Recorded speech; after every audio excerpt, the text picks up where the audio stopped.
Alana. Yes. What? We, this morning, Yes. in bed earlier, because we're in bed right now. Oh my goodness. Do we have to talk about that? But go on. We're not going to go into everything, babes, because I have limits of what I will discuss. Whatevs. No, you don't. I only discuss things that I find interesting. Bubs, you're pretty much an open book, Bubs. If anyone asks you a question, you'll tell them everything. I'm sure. I'm a very private person. Whatever. I'm more private than he is. A little bit too private. But we're in bed this morning. We just gotten up. Oh my goodness. And somehow we got on the discussion of Mr. Rogers. Right. So for years, I thought that this dude was just faking being a nice guy. And he was probably like an asshole to his staff and everything. But then I started doing some reading into it. And watching interviews with people who... You're playing with your box. Container. Okay. More than just a... it's a basket. Researching this homeboy online, and apparently he was a really, really, really nice guy.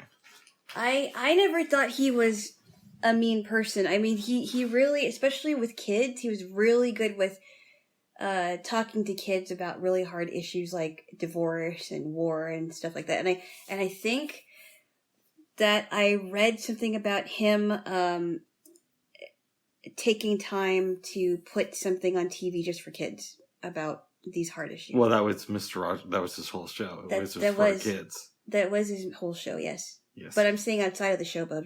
Okay. I don't know about that. That's what I read. We've talked here before about a couple months ago, I saw an interview with Michael Keaton, and he was, I don't want to make it sound like he was besties with Mr. Rogers, but he worked on the show for a while. And according to Michael Keaton, the Mr. Rogers set always smelled like pot smoke. So... Because Mr. Rogers didn't want to do anything about it, or because he was okay with it? I think he was okay with it. I maybe he even partaked. I don't know for sure. We won't know because he's dead now. But that's not where I wanted to go with this conversation. I was glad you didn't want to go there. Well, I do want to go to a place that you might find a little bit uncomfortable. Oh, no. I love you, but to the best of my knowledge, you've never experimented with drugs. Nope. And I'm wondering, as a creative person, do you ever feel like you're missing out? Not at all. Not at all. Wow. I think that a lot of times you hear voices in the world say to you, "Oh, well, if you do this, your creativity will be expanded." And I don't agree with that at all. I honestly think that your mind has to be sharp enough so that you can create these ideas. And you don't need any substance to help you with it. See, I think you need both. I think you need times where you have some hallucinogenics, and then you take long periods of time away from it to process the experience. Yeah, but a lot of people say that, and a lot of people, and they're the same people that like to self-medicate and completely escape from their reality because it's so horrible or whatever it is. And I just...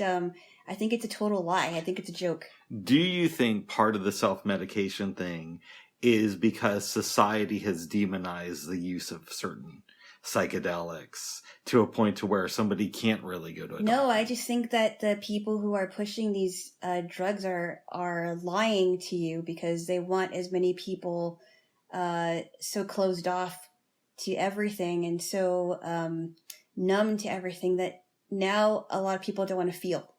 And if they feel any kind of pain, any kind of heartache, they don't think they're going to handle it. And I'd rather feel everything than feel nothing. That's how I see it. I would make the argument to you, and I actually don't completely disagree with what you just said, if we're being real. But I would say to you, it makes you more empathetic.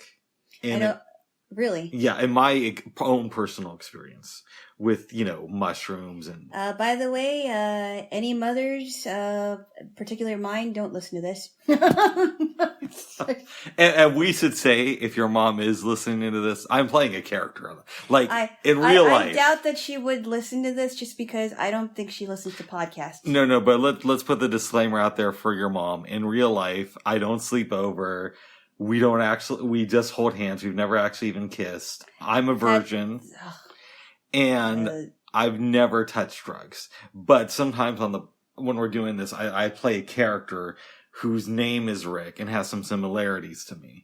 But in real life, I'm a virgin and I've been studying my Bible. No, you haven't. In real life, but not when we're doing this. But so the disclaimer is to Alana's mom and relatives, I'm playing a character right now. Oh my god. A very different version of me. Right. But getting back to the character. Right, and I'm and I'm wild and rebellious. Okay. Okay, I didn't know that. No, but I'm not. Let's stop breaking the fourth wall and get back to playing our characters. And let me get back to the script. Okay, so I have noticed from my experience with mushrooms and edibles. By the way, I haven't done those in years. Well, Okay. We don't need to talk about your past or what you've done 2 weeks ago. It's been more than 2 weeks. Okay, what you've done a week ago. I said more. Okay. I haven't done mushrooms in 2 years ago. But anyway, I don't know. And, we're not going to go there. We're not going to go there. I think you're revealing a little too much. It's made me a more empathetic person. It's made me care about other people. It's made me more self-reflective and want to work on becoming better for the people in my life. And so I understand what you're saying, that might be some people's motivation to get into this type of stuff, to kind of leave their problems behind. But I think when you do, it's hard not to become more caring. Is it because you've gotten addicted to it in the past, and because you're addicted to it, you've used it as a way to become more empathetic when you could have become more empathetic on your own? I think you can get I'm no doctor or psychologist. I believe you can become addicted to marijuana. I don't think you could become addicted to mushrooms. I don't know. I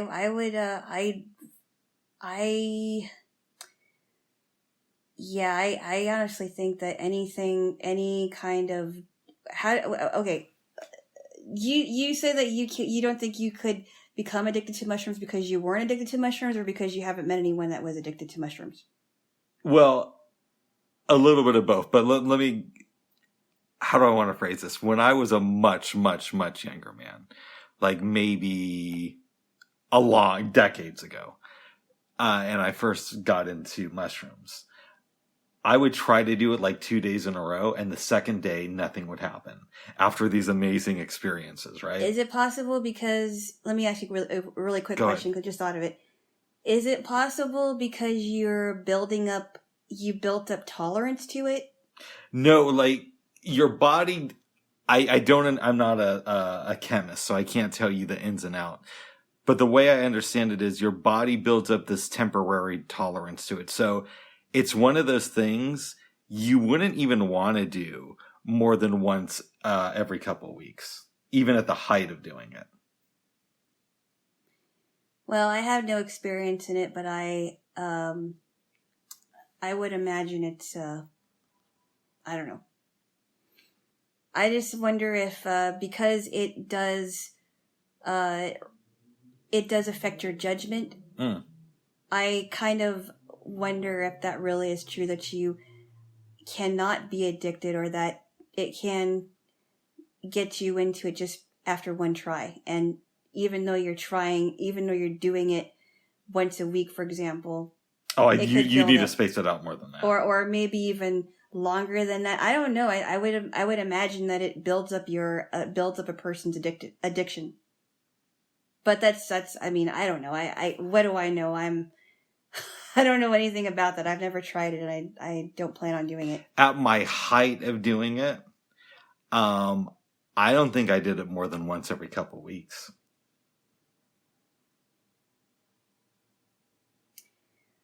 Yeah, I don't know. But again, I just think that people use those types of drugs as a cop out because they can't feel empathy by themselves. I mean that's the way that I see it, and maybe it's because but from a person on the outside looking in, it just seems like they're not a person that would do that. Doesn't seem all there. but you've never thought as a creative person, I should do this. No. Wow. And I mean, I know that surprises you, but there are people that have not even touched a drug or even alcohol that have been creative. I mean, Dennis DeYoung from Styx hasn't done that. So has, Dizzy Gillespie never did. As far as we know, Dee Snider never has. Frank Zappa never has. So, I mean, and Frank Zappa said that required that his bandmates have their mind sharp because a lot of the stuff that he created was very complex and complicated. So to say that every artist feels that drugs will make them creative, I think creative is. I honestly think some people might use it as a cop out, but that's just my opinion. Interesting.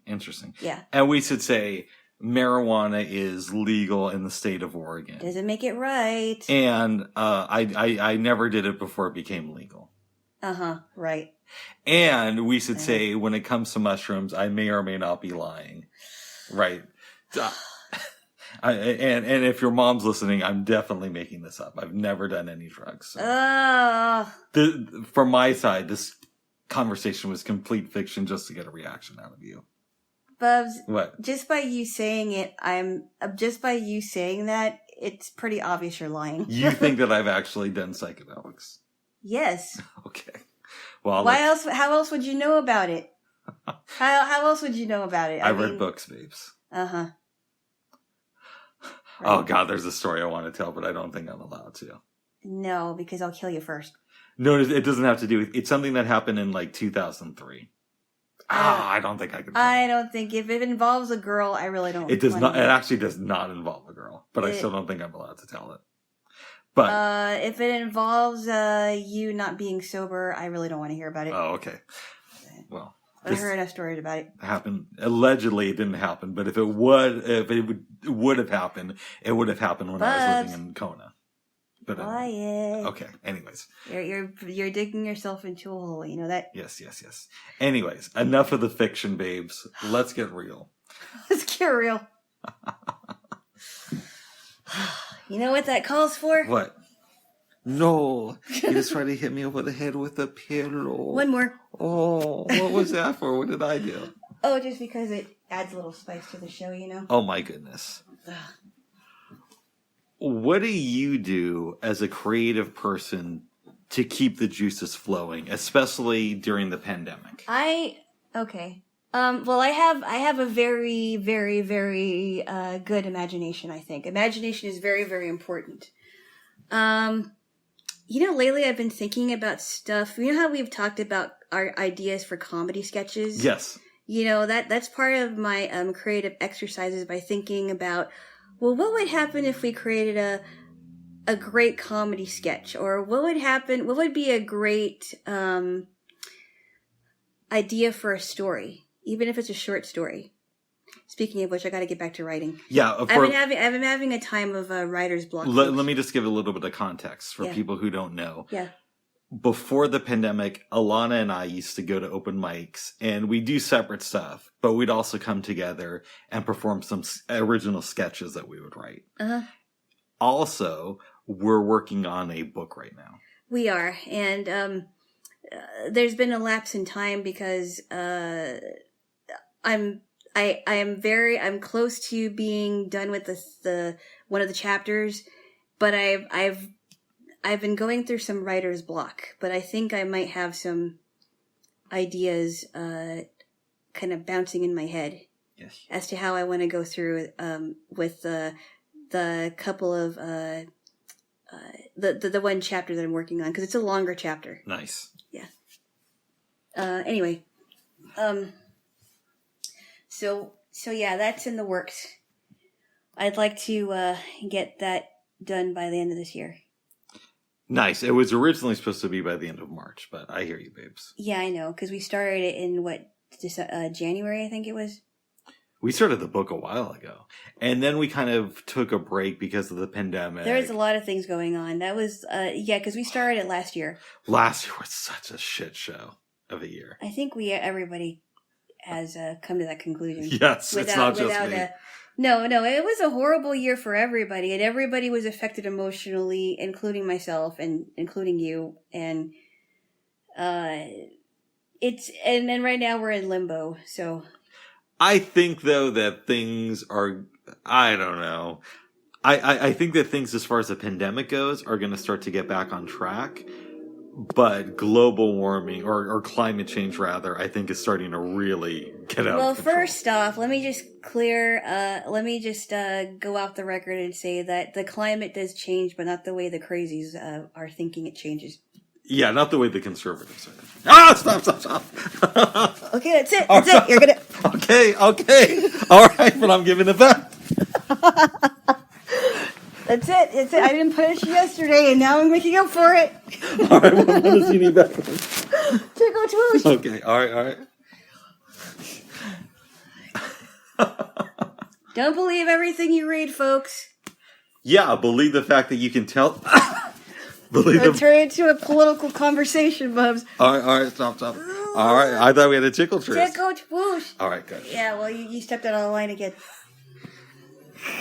Always having the hottest summer on record. Well, what I will say though, babes.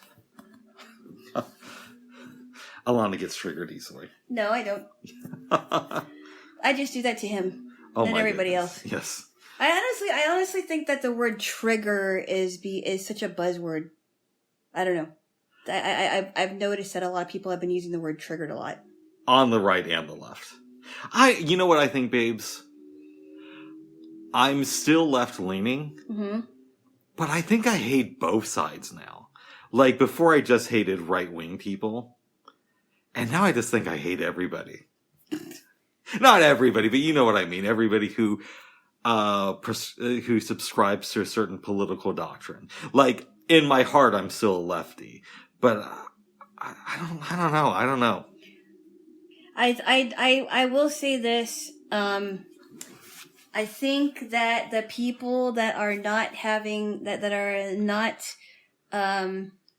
don't have our best interests at heart are the ones that I really don't have patience for. On both sides. Basically every politician. Every establishment. Let me make this clear. Every establishment politicians, because there are politicians that are actually pushing back against the establishment, and they haven't even been there for that long. Here's what I question about that stuff.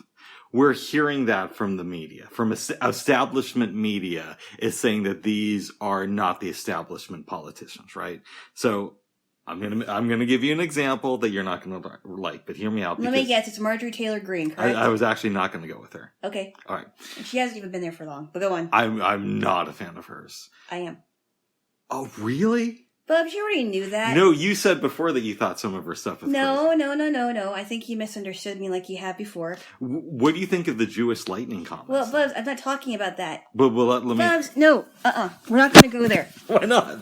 All right, stop. You can't play with the recorder, babes. Hey, Bubs, I'm a part of this recording, too. Okay, but you're a fan of hers? Of course.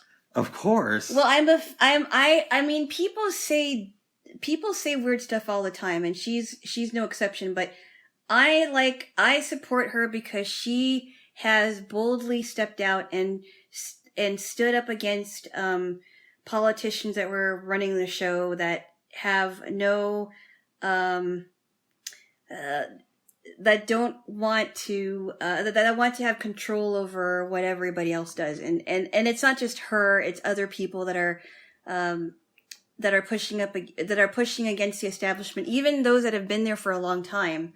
You know, the ones that are pushing against the Chuck Schumers and the Pelosi's and it's not just her. It's anyone that would challenge establishment. Okay, we gotta break this down a little bit. I know you don't want to, but we have to, or else because I'm still at heart to live. And okay, but I'll try to do it in a kind way. Uh-huh. One. I hate Nancy Pelosi Pelosi. I don't know why I said Pelosi. I hate Nancy Pelosi and I hate Chuck Schumer. I think that they should be gone. They need to be out out of political life. They've been in there for a long time. Yes. I agree with you that it's good that they're getting pushed back. Yes. However, is Marjorie Taylor Greene really somebody who you think is a good representation? So let me give you Absolutely. an example. Can I tell you something? Despite all the weird things that may or may not have been true about what she said, and I don't really count that.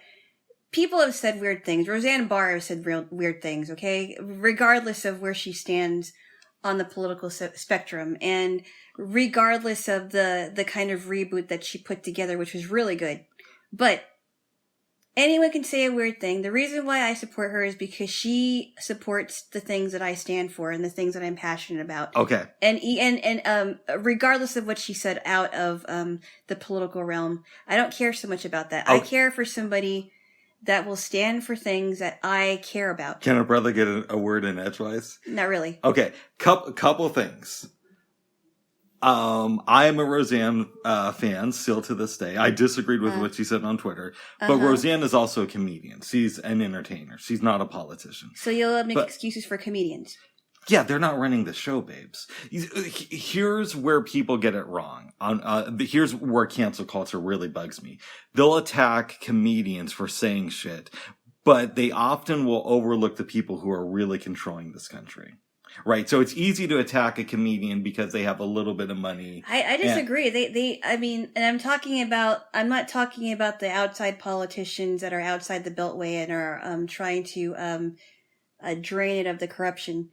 I'm talking about the establishment politicians like Maxine Waters or Nancy Pelosi and all those folks. But I don't want to get too far in the weeds, but I do have to ask you some questions. Okay. There was a video going around a couple years ago of my future ex-wife, even though we're a bit on rocky terms now, AOC. Oh, okay.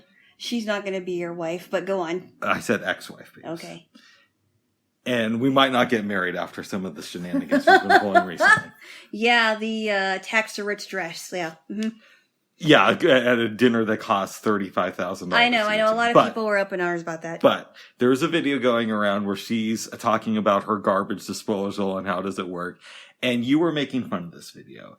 And I said, there's no way that this video is real.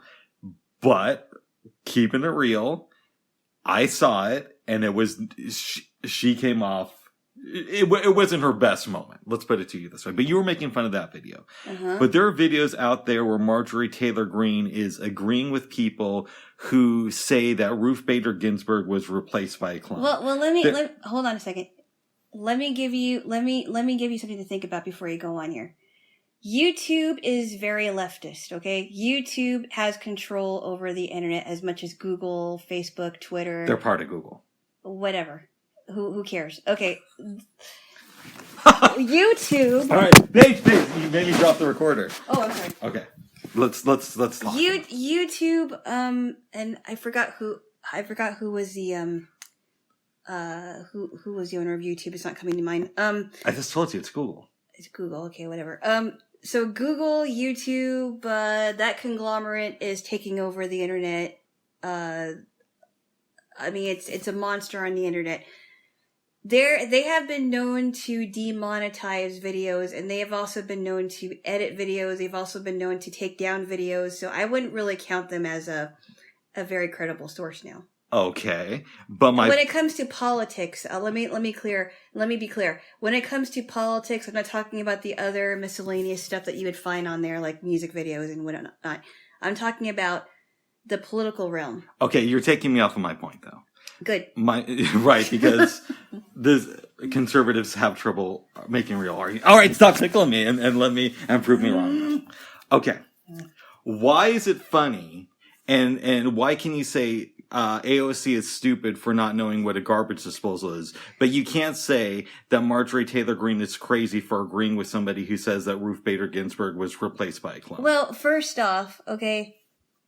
If you listen to anything that AOC says, anything,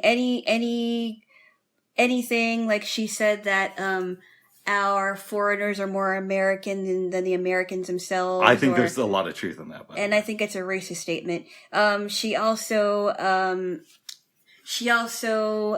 claimed to be at the Capitol at January 6th when people have come out and said that she wasn't even there in her office. No, there was proof that was disproven. No, it wasn't. It was disproven. No, it wasn't. There's video of her. She wasn't even there. Anyway, she also was telling women not to have any kids or grandkids because in 12 years we're going to be gone, and she doesn't realize, and she doesn't know that. There's a good possibility. And I mean, she said some pretty stupid stuff, and what she's doing is she's trying to, and maybe that's why the radical left like her, because she's young and she appeals to the young socialists that want to be like her, and she's a part of the socialist squad.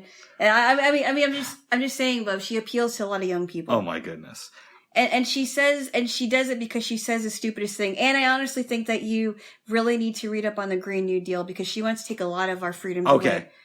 Why is but she can take a Learjet. Okay, babes. She can take a Learjet, but she wants everybody else to not take planes. You're distracting from my question, so I'm going to try to rephrase it in a way you might understand. Why is it okay? And by the way, I think there are things about AOC that I really don't like. The mask thing, that video of her pretending like she was wearing a mask, where she's with her friends. Granted, it's outside. She's with a bunch of people protesting. And it appears like she only put on a mask when she thought the cameras were rolling. Mm-hmm. That was not cool. The Met Gala thing, I agree with you. There's a few other things. So we should call AOC out on her shit. Yeah, of course. But why is it that we can call AOC out on her shit, but we're not allowed to do the same to Marjorie Taylor Greene? Well, Marjorie Taylor Greene has been villainized by the left for a very long time, and I think that is. I don't think she has gotten due diligence from, or due process from the mainstream media. And I mean, who cares if Ruth Bader Ginsburg was replaced by a clown? She's already gone, so it doesn't really matter to me. No, but and I honestly think that if somebody is talking outside of the political realm, they should be able to say whatever they want to. But AOC has been known to say some pretty stupid things. I'm just saying, Bubs, it's not, what's the word I'm looking for? It's not the same thing. She's been villainized just because of who she supports, who she affiliates with. She's been taken off of her, congressional assignments for no reason. Can I ask you a question? No. I'm going to ask you a question. No. If AOC came out with anti-Semitic comments and said that fires are caused by Jewish people who are making our lightning, would you call her anti-Semitic? Of course I would, but here's another thing I'm going to bring up too. Now, I have not heard Marjorie Taylor Greene say that. A lot of times there are people on the internet that may have spread things about conservatives that weren't exactly true either. So. But if you're going to have a video that is vilifying somebody that you don't support, I don't know. There's something not right about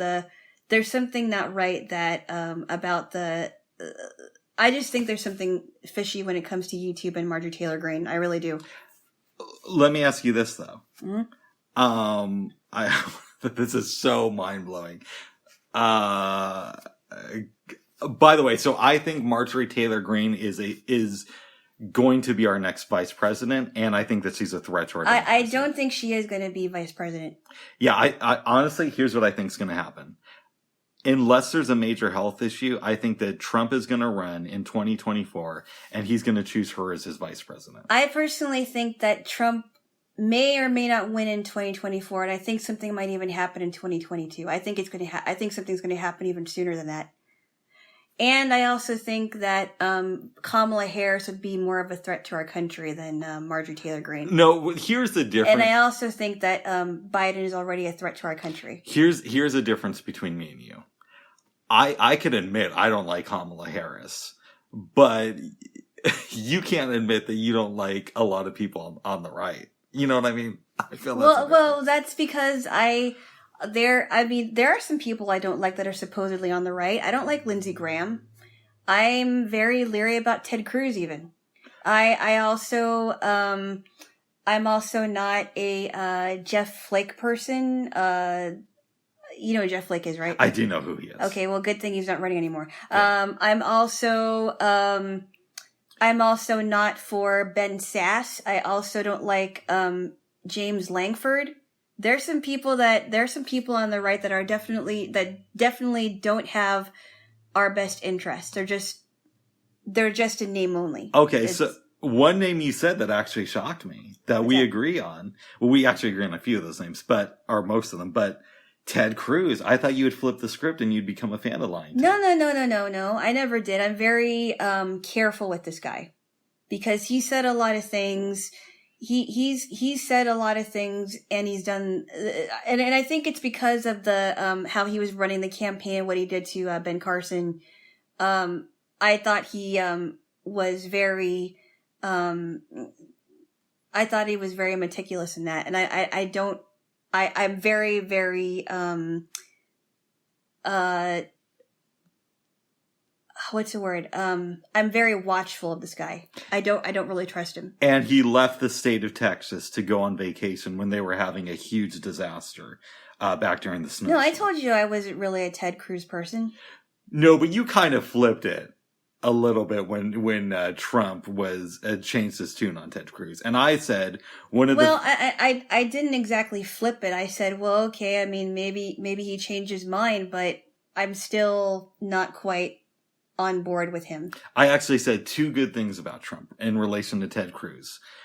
I think one of the best things Trump ever did was give Ted Cruz the nickname of Lying Ted, and gun to my head, if I had to choose between somebody being the president and my choices were Ted Cruz or Donald Trump, I would bite my tongue and go with Donald Trump over Ted Cruz because I think you would be making a good decision. Well, it would be the lesser of two evils, but yes. I don't think it's the lesser of two evils. I think that would be the better decision overall, honestly.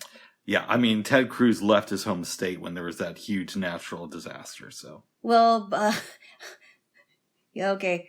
Well, that's interesting that you say that, but I think it's more interesting that Biden was at Camp David when this whole Afghanistan thing was happening. Well, I'm not a Joe Biden fan, though. I know. But I'm not either. Okay, good.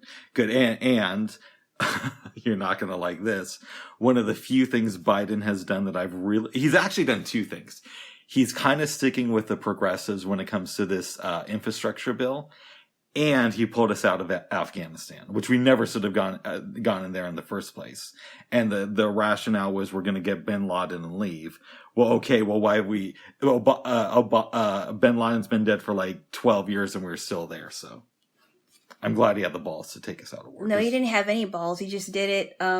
Even his handlers have told him not to pull out so quickly and to pull everyone out and leave the military there before all this happened. But he did the opposite. Look, and he didn't plan it very well. And now people have several people have died.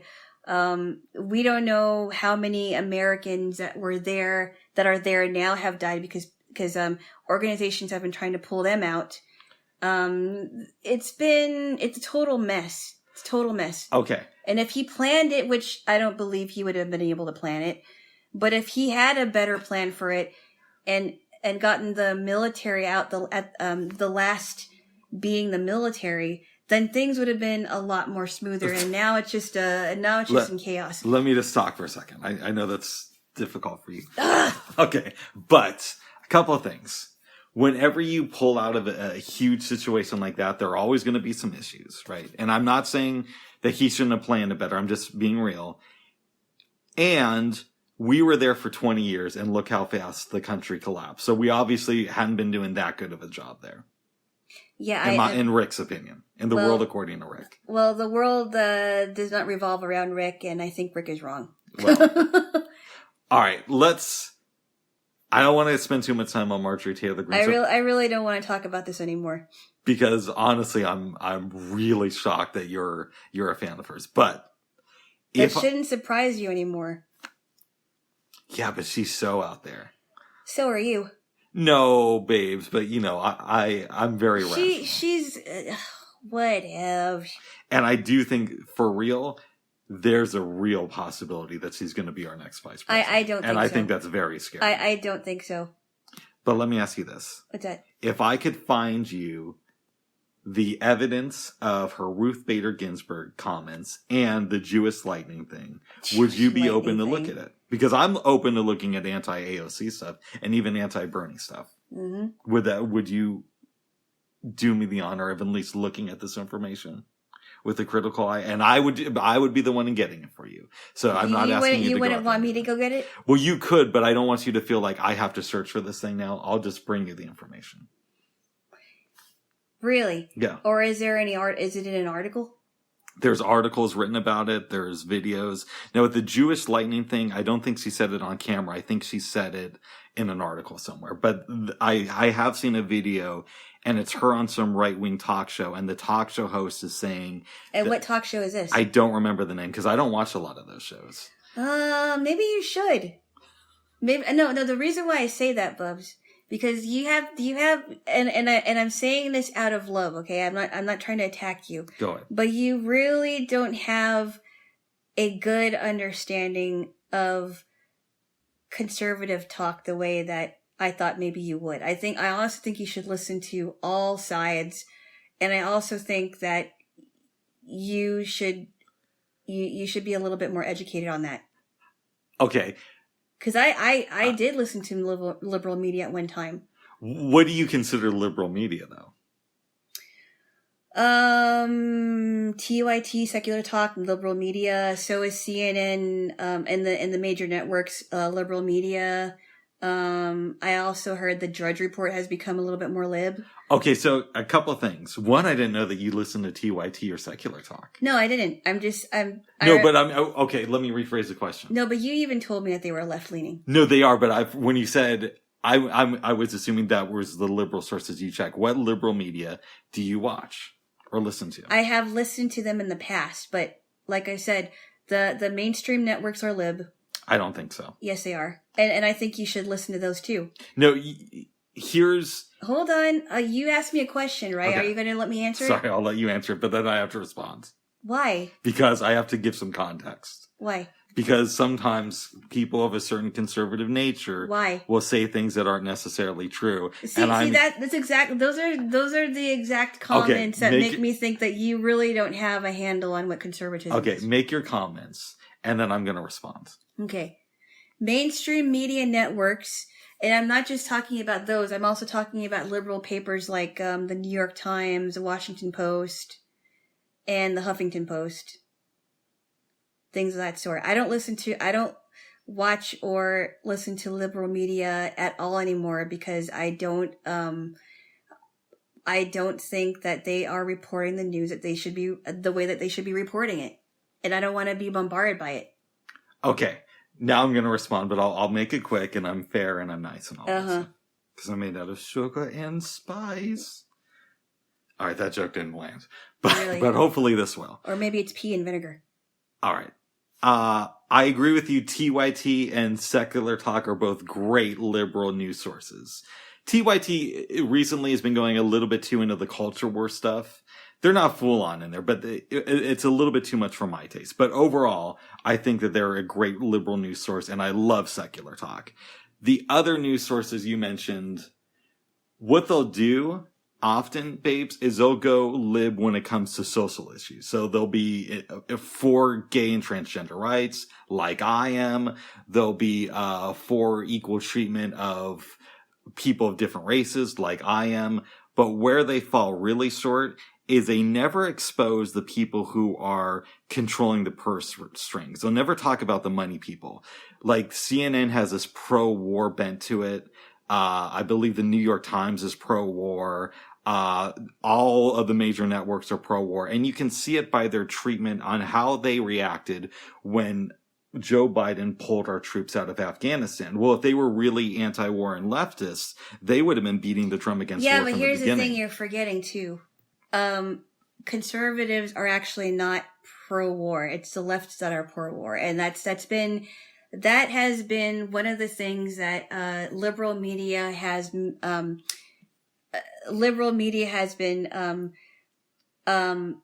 flaunting this narrative around that every conservative is pro-war, and that's not true.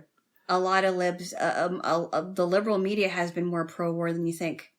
Oh, I know, but I just said that they were pro-war. Yes, but that is why I would consider them liberal, because conservatives are really not pro-war. We want to go into war if we have to, but if we had our choice, we don't want to go to war. So you're against cancel culture, am I correct? Of course. Okay. Of course. I mean, we've established that a long time ago. And you know that I believe that it happens on the right and the left, and you believe that only the left is guilty of cancel culture. So mostly.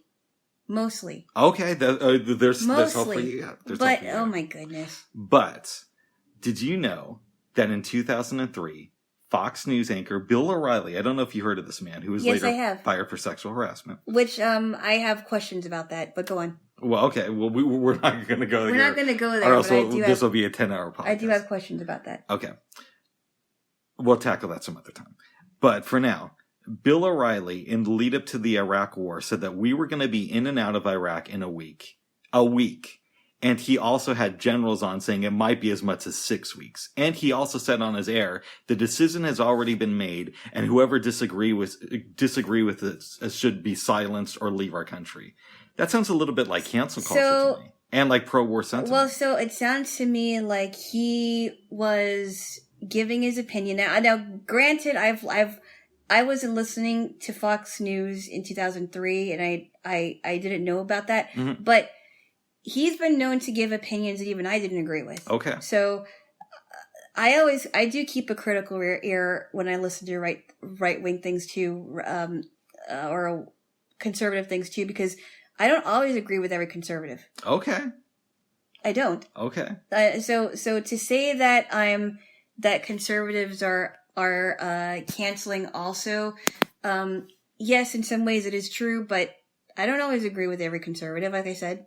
That's okay. That's a little bit more, that's a more normal-ish statement than. Normal-ish? Yes. Is that even a word? It is now. Since Rick said it, it became a word. Sean Hannity was also saying it was going to be quick and doing stories against anti-war protesters at the time. Yeah, and there's some things that even Sean Hannity has said that I didn't agree with also. Well, that's good. There's hope for you yet. There's hope for me yet. So what I'm trying to tell you is, I know that you think that Fox News is liberal now, which I don't agree with. Yeah, yes, it is. But you will agree that back in the day they were a conservative news outlet. Of course they were, but what I mean, there are still some very conservative people on there, which I don't know why. I don't know why they are, but if you know anything about the Murdoch family who took it over for Roger Ailes, the young Murdochs have been trying to ousting Fox contributors left and right, and they are the ones that are taking over, and they're actually very lib. The young Murdochs. I don't know about that. Fox News still seems conservative to me, but what I am trying to tell you is back in 2003, Fox News was beating the drums of war nonstop, and they were a conservative news outlet back then. So what does that tell you about? Well, I can't speak to that because I didn't even know. I wasn't even listening to them in 2003, so I really can't answer your question. All I would say, babes, is check. So what liberal news sources do you follow? Because you said that I should follow some conservative ones. Well, I mean, not necessarily follow them, but at least listen a good amount. I don't follow any liberal things anymore. I've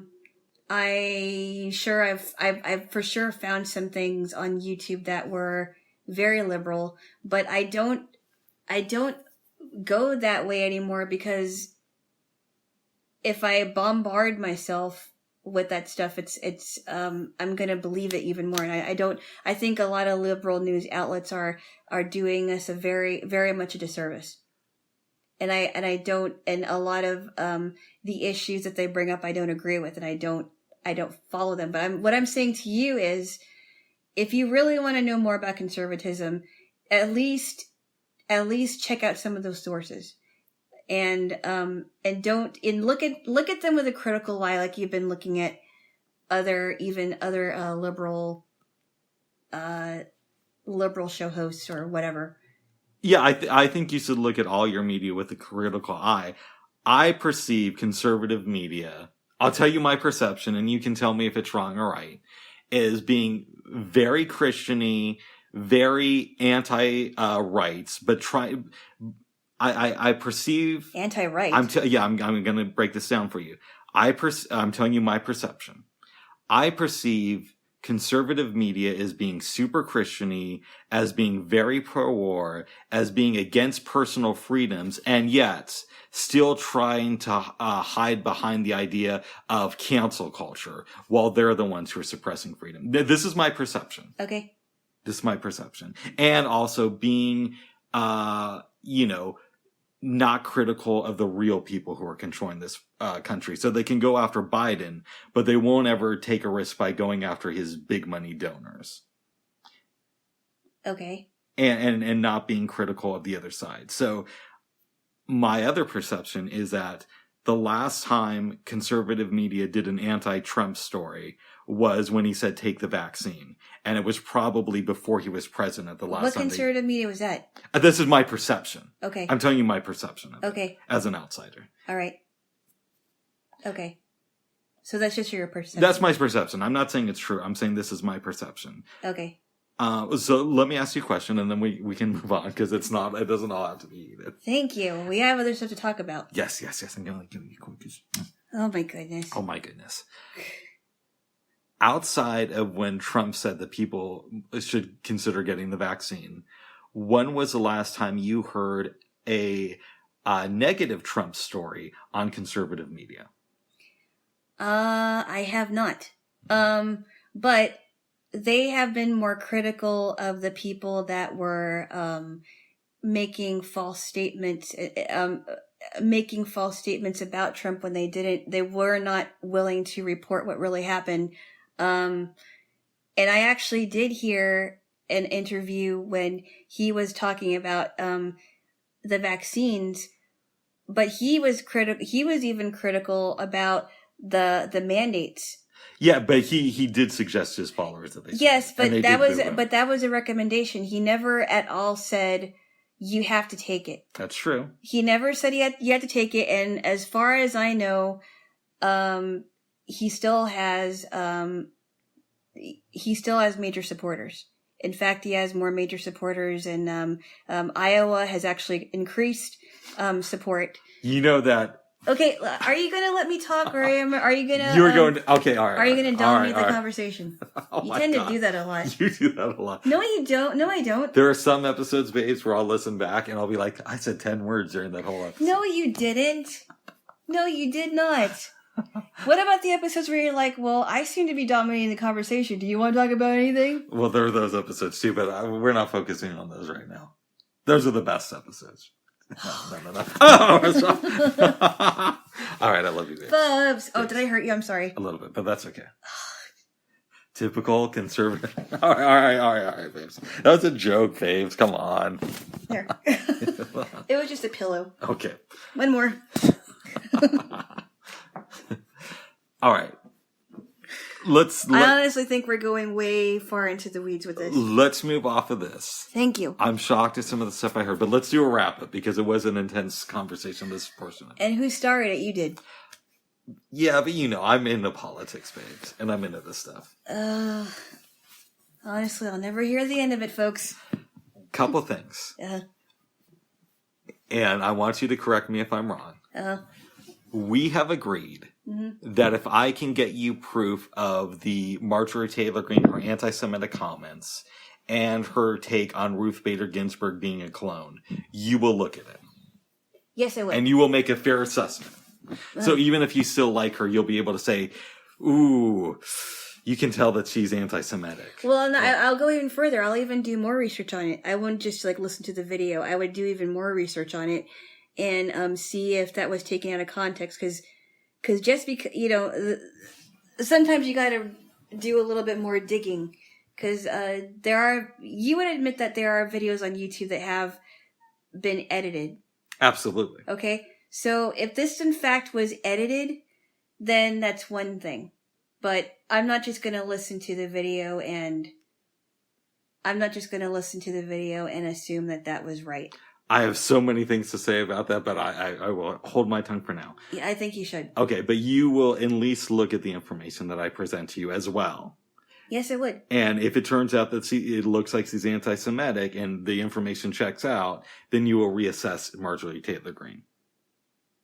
Right. Okay. But I mean, if I felt like it wasn't anti-Semitic, that's another thing too. Okay. And if it looks like she's a conspiracy theorist, like I believe she is, you will look at that too with an objective eye. Of course. Okay. And some people, I'm just going to say this. Some people are conspiracy theorists and they don't pose a threat to anyone. It's just their theory. Look, I'm a bit of a conspiracy theorist, but... Well, I mean, I've talked to people that believe in the chemtrails, and I think that's a little bit weird. That's a little bit weird. But there are things I believe that could be considered conspiracies. At the same time, I don't really have as much power as a congresswoman. And I try to keep it within... I try to look at things objectively. And if something seems like it's not a viable conspiracy, then I either dismiss it completely or say, you know what? I believe in this, but I'm not married to the idea. It doesn't want to marry you either. Oh my goodness, but you know what I mean, babes. Okay. Like, I believe there's more to 9/11 that we don't know. But I'm not convinced it's an inside job at the same time. Okay. Okay. There's that. And then, babes, at some point we got to do a news exchange. Oh, yeah. And that depends on you because I'm willing to do it whenever. Okay. Get you watching... I'll get you watching The Damage Report. I think you'd like that. Yeah, I don't know. With John Idarola. John Idarola.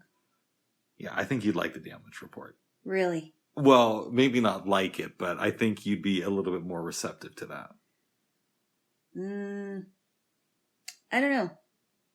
I have a couple of ideas. Yes. I have a couple of ideas with maybe a talk show that does talk about the news. Whether it's on a podcast or what have you. Because there are talk shows that do talk about what's going on in the news, not just news shows. Yeah, like your big complaint when we did our last news exchange was you thought Democracy Now! Was informative, but you thought that Amy Goodman was too depressing. I thought it was informative to an extent, but I also thought it put their own slant on it, and I thought it was very, very depressing. Yeah, every media source, right or left, puts their own slant. But I also when I told you to listen to Rush Limbaugh's show, he did mention if you listen up to his show, he has said that he is an incurable optimist, even though he knew that there were things. He was an incurable cancer patient too. Ah! All right, go ahead. Go. Bugs! Go ahead, babes. Denigration of the dead. Okay. Okay, go ahead, babes. What I'm saying is, he was, there were times where he was very passionate about things, but he also said that he was an incurable optimist. And that was something that really got my attention because you could see things that are going on and you're like, oh, this is horrible. But if you also could see the big picture and say, I don't think this is going to last forever. I think that something's got to give and turn around. That really got me. Yeah. Now, I'm going to say something positive about Rush Limbaugh. Uh-huh. Don't get used to it because there's not a lot there. But when he went on The Breakfast Club, yeah, I actually thought that he came off better than The Breakfast Club crew. I'm glad you thought that because when I listened to a clip of what he was saying, he really wanted to talk to them and he actually asked them questions. But it seemed like, what was that guy's name? What are the DJs' names? The male ones? Charlemagne the God and I think, is DJ Envy still with them? It might have been him. But it seemed like they were kind of turning the tables on him and making it a race thing when he really didn't want it to be a race thing. He was saying, well, do you understand why the black community has been voting Democrat, and he was actually asking them questions, Yeah. and it didn't seem like. I think Angela Yee was a little bit better than the guys. Yeah. But it didn't seem like they wanted to actually have a discussion. Now, I could also see from their point, because you're having somebody on who has a history of some racism. But at the same point... Some racism? I'm being kind to him. But at some point, you got to take the segment for what it is. And if somebody just listened to The Breakfast Club from that segment... Rush Limbaugh did come off sounding a little bit better in that particular segment. Okay. Well, he even mentioned too. I don't know if you because I saw the clip that he put on the radio, and he actually said, "Well, what about all the opportunities that you've gotten from living in this country? If this country was so racist, why, how were you able to get the show?" Yeah, but here's what Rush Limbaugh didn't say is that a lot of people on the conservative right have been doing work behind the scenes to limit those opportunities. Okay, are we going to continue on with this? Okay, I'm just saying, babes, from the context of just that one segment, he came off better.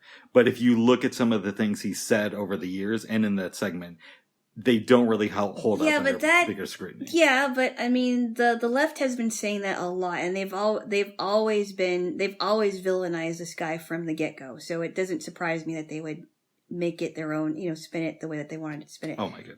But okay, let's end on this note and go to another segment, because we do have a lot to talk about. Yes, we do. Because if Rick had his way, he would be on the segment all day. You know what I miss, babes? What? I know I talk about Howard Stern a lot. Oh my. But I miss the old shows when he would do like 5.5-hour shows. Mm-hmm. I don't know. I love really long podcasts, and or radio shows, and I don't know why that is. Anyways. I don't know, Bubba. You say what you're about to say. I think we should move on to another segment. Okay, we're going to wrap it up by this. I'm going to get you some proof of Marjorie Taylor Greene's outrageousness. And I'm also going to look for information for you on the Green New Deal, because you still haven't looked that up. I still haven't looked that up, but... I'm going to do it for you. If you're not going to do it, I'm going to do it for you. Right, but you also have to realize something, too. When somebody puts a bill forward... Bubs. Okay. I thought we were done. All right, we're wrapping this up, babes. Thank you. Okay. I'm going to get you some proof about Marjorie Taylor Greene and some of her craziness. I'm also going to get you proof of AOC's stupidness. Listen, I'm not... Okay. That's it. Let me make my comments, babes. We're wrapping this up, unless you want to go on for another 3 hours. No, I don't. Okay, then hush right now.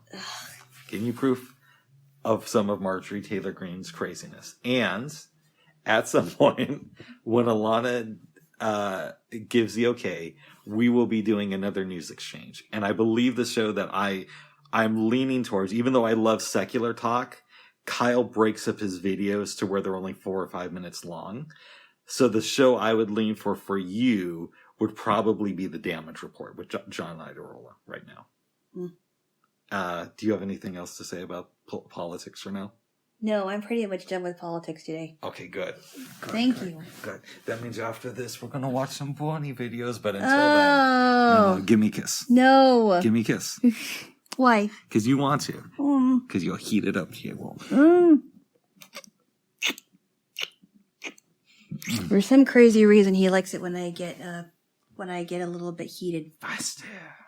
A little spunky. And I only do that with him. I think you know what, babes? In that case, I don't think you should do it at all, because I don't want you to feel like you have to act any differently around me. Just agree with what I say with. No, I'm not going to agree with what you say. Oh. It makes it even more interesting. That's true. But I don't want you to feel like you're giving me special treatment, because you said just now that you only get I'm not giving. I'm not. Well, there are times where I have gotten feisty with people, but not as feisty as this. Oh.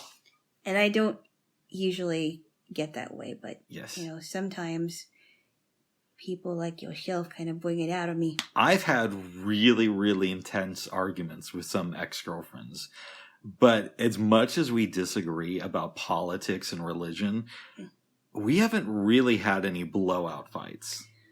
No, I'm not an explosive person, and I understand that I honestly don't think that people should stop being friends because of politics. I think there's a lot more other things that people could be angry with others about.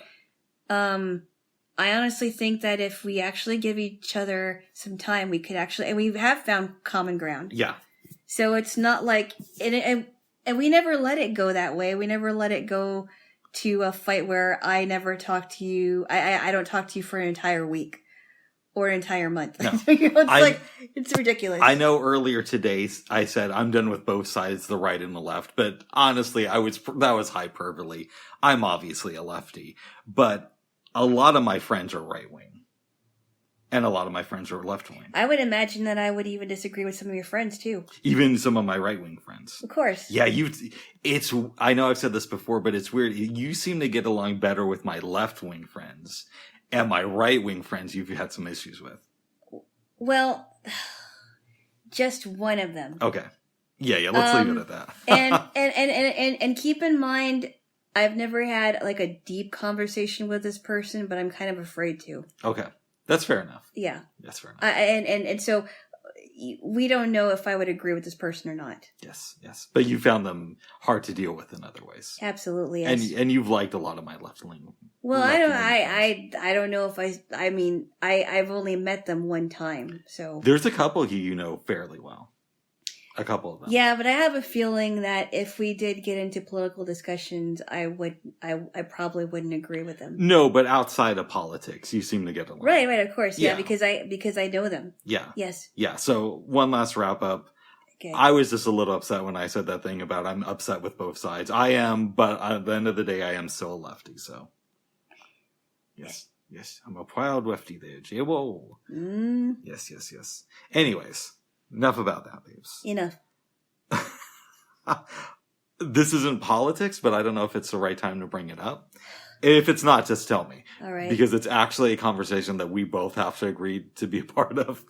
Okay. We had talked about revisiting. So Alana and I, when the pandemic was going on last summer in 2020, had discussed the idea of, wouldn't it be cool if we could start a living co-op? Oh, yeah. But the only people who lived there were us and our close friends. Yeah. And we keep talking about we're going to go into that idea more. Is that something you want to get into now? Or should we put it off? I think we should, because if we don't, we're never going to talk about it for an entire month. Yeah, so we're not going to go over names because I get uncomfortable about that type of stuff.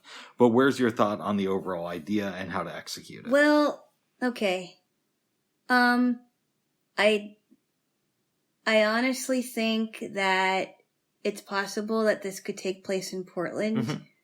So if somebody had a co-op, right? If they owned a co-op, that would mean that they would be, the manager of this co-op. Yeah, but the way I was thinking of it, babes, is I've known people who've done that, but my thought was, what if we just got a whole bunch of people, found an apartment complex that wasn't fully occupied, and agreed to rent a lot of units, like as a block of people. So that way it's not like we're managing a house. And it also means that people have their own living space. Yeah. So we're not always constantly in each other's grill. And what about, I guess my question would be, where would the revenue come in? Would we be charging rent, or no? Not if we're renting from someplace, but we could do something like an artistic project. So maybe we design like a cool live experience that we bring to Burning Man and then tour around the country with. Or perhaps we do a bunch of things. Perhaps we make micro budget movies together as a crew, and then have a podcast to get revenue that way, or something of that effect.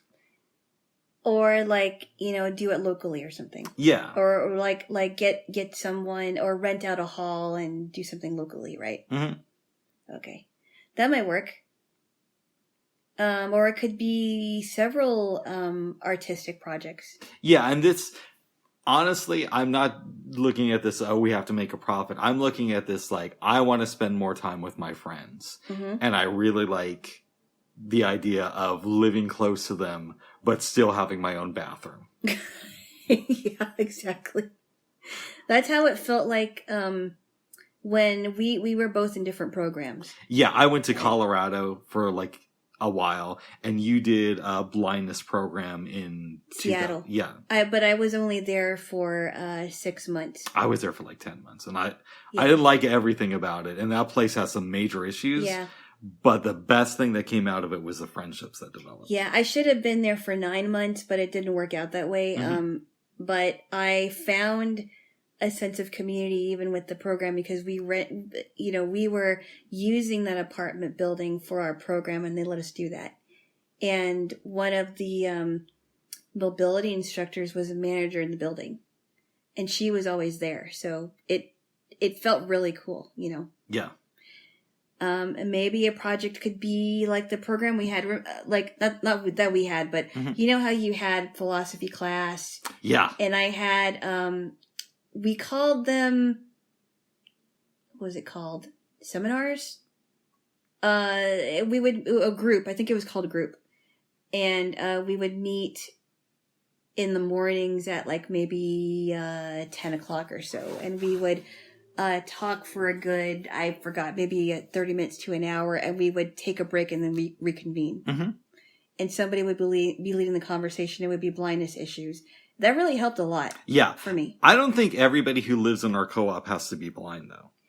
You like a mix of blind and sighted people? Yeah, I mean, obviously it's going to skew in that direction because we're both blind, so we're of that world. Mm-hmm. But I have cool sighted friends, and if this project is going to take us a couple of years to get off the ground, well, who's to say we won't meet some more awesome sighted people that would like to be part of this? Yeah. I mean, I think you might be onto something, I think. So, I guess a question I have with you for today, because I do believe that this is going to be an ongoing conversation. Uh-huh. What's our next step with something like this? I honestly think you need to contact your friend. Oh, well, the one who used to run a co-op? Yes. Okay. Because he would know more about it, and I don't know anything about it. I don't know anyone that has lived in a co-op. His birthday's coming up soon. Okay. I'll reach out to him. I think you should, because he doesn't know about this, right? No. And I don't think that he would be necessarily a part of this because he has his own deal. Yeah. But he could probably give me some good advice. Yeah, and he was able to find something in Portland, right? Yeah. Okay. But that was years ago, too. And how did he do this? Like, was it one big house or was it an apartment building? It was a big house. Okay. Yeah. And I really don't want to be in a big house. No. I mean, obviously I want my own bathroom. But even outside of that, I like having my own stove. Yeah, absolutely. And I like being able to decompress after a day around people because I am an introvert. Yeah, I have introverted tendencies, even though I do like to be around people. I'm not like an extreme extrovert like some people are. I think I'm extrovert in the sense that I like being around people. I don't always want to be by myself all the time. And I like interacting. I like the face-to-face interaction. Yeah. Yeah, because it's cool. Like, we could have our own thing going on, but then, like, maybe a couple times a week we get together with our friends or whoever is in the building. I loved cooking for people when I was in this program. Yeah. In, like, 2006 and 2007. Mm-hmm. I think it would be so cool to do, like, a group dinner once a week. Or maybe even twice a week I'd be down to do it. Because it would be so fun. Because I don't know a lot of people in Portland here. A lot of the people I know are in Seattle. Mm-hmm. Or maybe they moved from Seattle. I don't know, but I've made more friends in the Seattle area and surrounding areas, and I have more friends I feel like I have more friends in Washington than I do in Oregon. Yeah. Yeah, and some of my friends in Oregon are in different cities. Yeah, I know. I know I told you personally, I can't remember if I said it here, so if I did, I'm sorry for repeating myself. Yeah. One of the ways this idea came about, because I remember this was before you got to bed, and I was staying here one night, and we were up late talking, and I told you that in April of last year, when I was just like stuck inside because of COVID, yeah, there was one night where I was online and looking at houses in Detroit that were dilapidated, yeah. and I was looking at one house for like couple of hours. There were 6 rooms. It was dilapidated. And I was thinking, if I get this, I could probably get some of my friends to rent rooms out of this. But then that means I have to, I have to do my Rick thing. Yeah. You know how I kind of am with friends where I'll cajole them and Yeah. I'll joke around with them. I'd really have to get into that mode to convince them to be part of this. Right. But I was really considering. I personally don't think Michigan would be a good idea just because, number one, it's so far from my family and your family. Yeah. Number two, it's cold. Mm-hmm. Yeah, I think I only know like one family in Michigan, but I don't know any, but my sister is out on the East Coast now. So yeah. I don't know. I just wanted to add that in this context of how we came up with this idea. Right. Yeah. So I will check with my buddy. Hmm? Do you have any homework that you want to do? I'm not sure what to do, honestly. I don't know anything about co-ops, or I just don't know anyone that has lived in a co-op at all. Okay. You said 1 hour. Okay. I will erase that name. Okay, I'm so sorry. I'm going to delete that name. All I have to say is check with your friend. I think that's your best bet because he actually did have a co-op, and I'm sorry I just slipped. Yes, that'll be some editing, but I hear what you're saying. I apologize. I apologize profusely. Okay. Sorry. That's okay. Slip of the tongue. Yes. Anyway, yes. I suppose maybe I should do some research on actual blind co-ops that are happening. If That's there a is great one. idea. And babes, we don't even necessarily have to do it here in the U.S. I really don't want to go overseas. Okay. It's craziness. Okay. Fair enough. Yeah, and because of anyway, I don't. We don't have to go into those details. Yeah. Yes. No, don't do it in the Philippines. Oh, well, we're not going to the Philippines. If we do, we're going to like Canada. Yeah, someplace cool. No, I'm sure there's beautiful people in the Philippines. Yes, there are, but it is a third world country, and there's a lot of Catholics. Yeah, well, there's a lot of Catholics in Mexico. I know. No. Yeah. I actually have some good Catholic friends, but yeah. It's good to make fun of them once in a while. Oh my goodness. Great people. Don't leave them around little kids. But wow. Well, we got some homework, babes. Yeah, we do. I feel good about that. That'll give me some things to do this week, and also I got to do some other. How would that give you things to do? I got the homework. Looking into the co-ops. That's right. Sorry, babes. Hey, I love you. You throwing me under the bus. No, babes, I love you. You really should listen to stuff that I say before commenting. All right, go ahead, babes. Okay. No, that gives me some things that I need to take care of this week because I also have to do some research on the thing that I found out about this last week. Job prospects. Mm-hmm. Yeah. So that's good. Nice. That's so good. That's so good there, Jaylo. That's so good. Yes.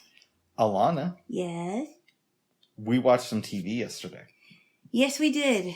We too watched a fair amount of television. Yes, we did. Yes. I don't really want to. I mean, maybe you should talk about The Boys first because I do. I mean, we also watch Seinfeld and TNG. Yeah. It's a bit out of order, but let's go there. Yeah. I showed Alana the plane crash episode. Basically, a quick overview. I won't give everything out. Butcher and the guys find this lady who is being held captive. And Frenchie decides to deviate from the mission because they're just trying to get some compound V to prove that A-Train is dosing himself. Yeah. But Frenchie releases the girl, and she goes all batshit crazy and runs away. So now, 3 of them have to chase this girl. But Huey is told by Butcher to go out on a date with Starlight because she texts him in the middle of this. Yeah. So they go to a bowling alley. They're having a fun experience. And Frenchie and Mother's Milk are starting to get into it, and they're really pissed when Butcher gives the Spice Girl speech, which I really love. Yeah. At the same time, the Deep is thinking that he can do more for animal rights. So he breaks this dolphin out of Underwater World, I think it's called? Oceanland. Oceanland. I guess it's like SeaWorld. The dolphin ends up dying when the Deep crashes his car. or a van or whatever it is. Did he do it on purpose? No, it was an accident. Oh. And the dolphin flies out of the... I'm sure animal rights people are going to love this. I thought it was really funny because he's like, I talk to you, as I talk to fish, so what? Yeah. That's my superpower. That's when he was talking to his therapist. Yes. Now, Madeline, I forget her last name. Madeline Stillwell. Yeah, I almost said Albright. No. But Madeline Stillwell gets word that there is this plane that's been hijacked over international waters. And it would look really good if Vought sent Homelander and Queen Maeve to rescue everybody. Oh, so bad. So, I this is a powerful scene. Yeah. I knew you were going to react to this. Yeah. So they get there and they take out all the terrorists, but there's one left in the cockpit. He has a gun to the pilot's head. Yeah. Maeve and Homelander go in there. The guy shoots the pilot. Homelander kills him. Yeah. But they can't fly the plane. So they're leaving towards the exit because they're going to leave everybody to die. Yeah. And Queen Maeve is like, no. Can't we do anything? Can't we do anything? Because and the girl, one of the little girls, is like, Maeve, stay. Yeah. And Maeve for a second is like, hey, Homelander, maybe you could take these two kids. And it's like, I'm not going to do that. They're just going to tell how we left everybody behind. So they let the plane crash. And I think this is the scene. I thought it was a very disturbing scene because this is the scene where now I really do not like Homelander. But I'm going to get into that in a little bit. Yeah. And so going back to Frenchie and his crew, they eventually find this woman. They save her from being killed by A-Train. Well, Frenchie does. And then they track her down. They're at the subway station. And Butcher is about to knock her out with this gas. Frenchie's like, it's okay. She might be a Spice Girl. So he goes up to her and has a talk. She still tries to run away. Butcher releases the gas. He's like, she ain't no Spice Girl. Which I love because most shows would have had it to where Frenchie can just like talk her into surrendering herself. Yeah. So I think it's cool that they ended that part of it that way. And you're going to see more of her. Oh, okay. I don't like her character, but it's only because... Oh, the girl? Well, it's only... I have to give a reason for this. It's only because she leads to a lot of subtitles. And as a blind person, I hate that. Oh, okay. But I have sighted friends who have seen it who say that you can skip most of the scenes with the subtitles. Yeah. Okay. But I'm sure that's the only reason. It's not because, Is she... What language is she... What language is she speaking in? I forget. She's Asian, and I don't want to be that typical white guy. All Asians are the same, but I don't remember the specific language she speaks, though. I guess we'll find out. I guess we will, Jaylo. Yes. In any event, so the plane crashes. Homelander and Maeve go to the beach where bodies are, they're washing up over on the shore. Madeline is watching this on TV. And Homelander, who's great at publicity, gives this great speech about how these people didn't have to die. And if the superheroes were in the military, they would have learned about it sooner and been able to rescue these people. And my solemn promise is that it will never happen again. If you let us into the military, this will never happen again. Everybody is like so thrilled with Homelander except for Queen Maeve, and that's where the episode basically ends. Wow. What did you think? I think this is a great episode. What did you think of it? I did, but it was very disturbing to me. It was a great episode in that this whole thing culminated with that crash, but it was such a disturbing scene. I'm curious. What do you think? I know everybody calls her Queen Maeve, but for some reason I just think of her as Maeve. What do you think of Maeve after watching this episode? I think that she has more of a heart than Homelander, but I also am leery because I don't know that she is a part of the corruption of the Seven. She may be. So I don't know. But I honestly think that she actually cares and Homelander does not care about who crashes, who who has died in the crash. Maeve definitely has some major flaws, but she's not a complete villain. No, she's not. And in some ways, Homelander isn't exactly a complete villain either, because he has saved people from dying. He saved people, but I think my impression of him, and I could be completely wrong, but my impression and perception of Homelander already is that he's only doing it to get publicity. He's not doing it because he actually cares for these people. But he still does the right thing, though. Even if it's just for publicity, occasionally he'll do something that helps somebody out. Occasionally, to up Madeline Stillwell's profits, and also to profit off of these people that he's saving, and he's just doing it for. I mean, that's the way I see it. Even if he does do the right thing, it's not for the right reasons. Does that make it wrong to do the right thing for the wrong reasons?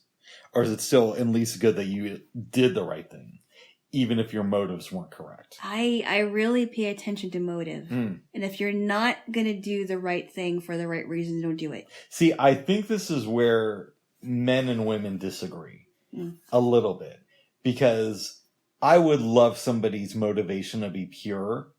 At the same time, though, I think it's better that at least they do the right thing versus they never do the right thing because their motivation isn't correct or their ideas behind doing the right thing is wrong.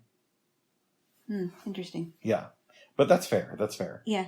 Another thing I forgot to mention: the episode starts with a flashback and Butcher in bed with a woman, and for. I have seen the show, so I know who she is, and I know the history, but I don't want to say anything for your sake. Then he gets out of bed, and he's eating breakfast while watching security footage of this woman. Mm-hmm. I can't really comment because I know what it's about, but what did you think of that?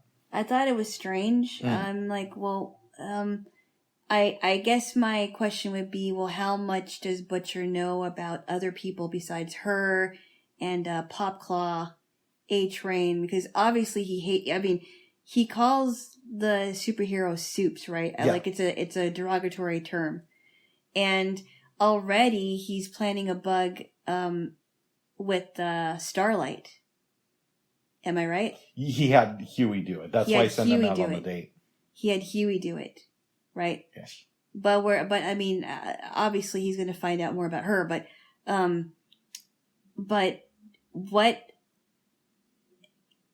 And obviously he does have connections to the FBI because of that one lady. Yeah, I forget her name. I don't remember her name either. And so he's on a mission to do that. He's on a mission to catch really bad superheroes. But what else does he know about other people? I'm very suspicious of this guy. That's why I'm not really on board with him. Wow. Yeah.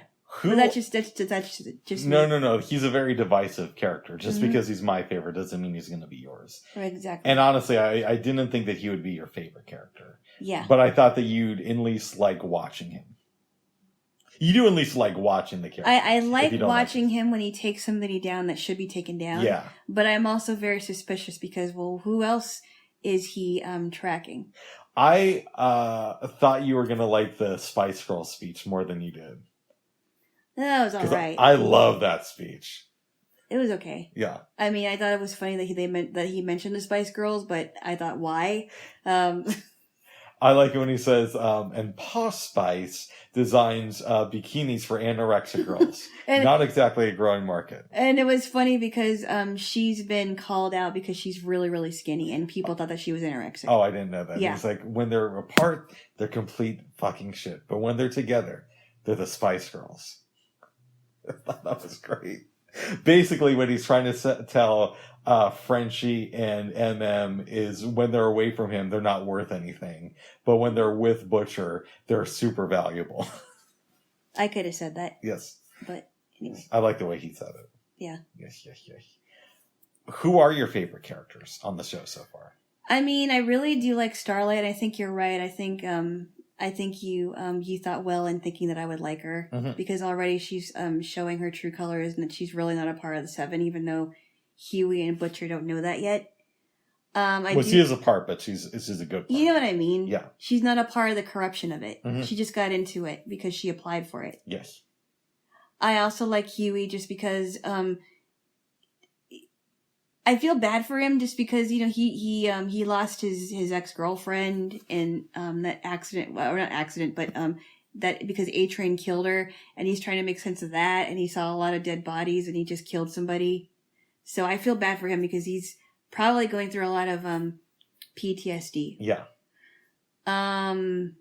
There's so many characters I don't like though. Yeah. Who are your top 3 least favorite characters? I can't say that I like Butcher or not, so I'm not going to mention him. Okay. I don't like Madeline. I think she definitely is a villain. I also don't like Homelander, and I don't like the Deep. That's fair. Yeah. That's fair. Because I do think they have ulterior motives. Oh, there's so much I want to say, but I won't. No, I don't think you should. So, on the whole, though, you are really enjoying the series. Yeah, I mean, it's definitely edgy. I'm not really an edgy person when it comes to that, but I will say that the storyline is definitely progressing. Yes.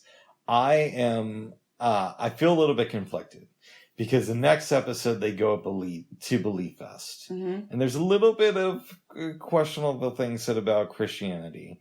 The episode after that is really good. So part of me just wants to give you a verbal recap of what happens in Belief Fest. Well, nobody said that you had to show me that episode either. Oh, really?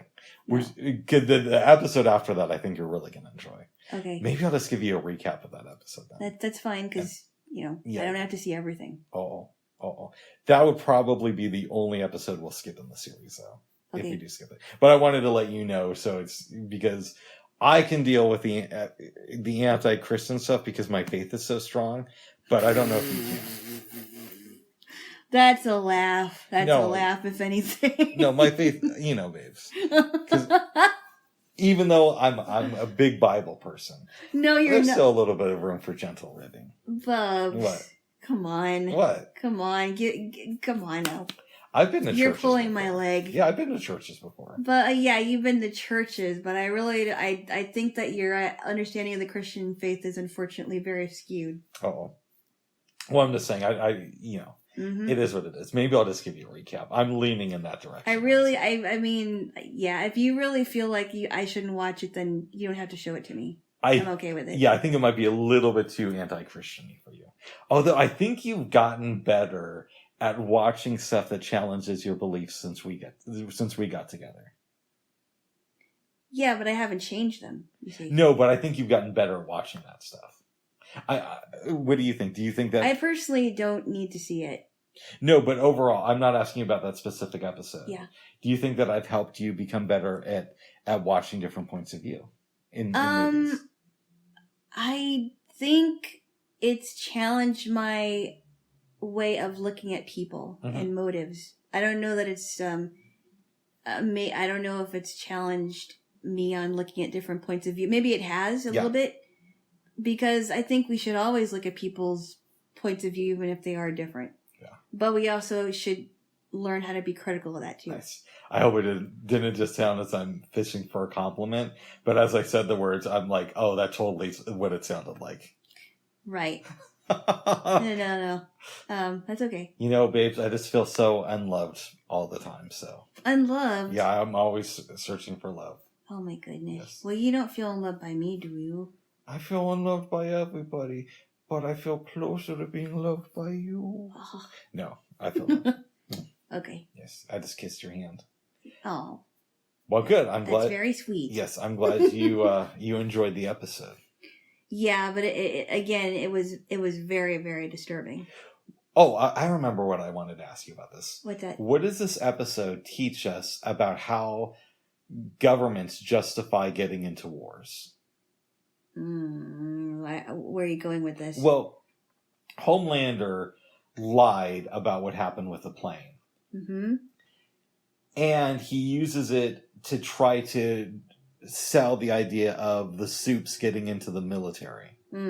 So he's trying to convince the American people that we need to do this for the safety of our citizens, just like we've been lied to go into so many wars. Well, I don't know if it has to do with going into war as it has to do with profiting off of people's emotions. Okay.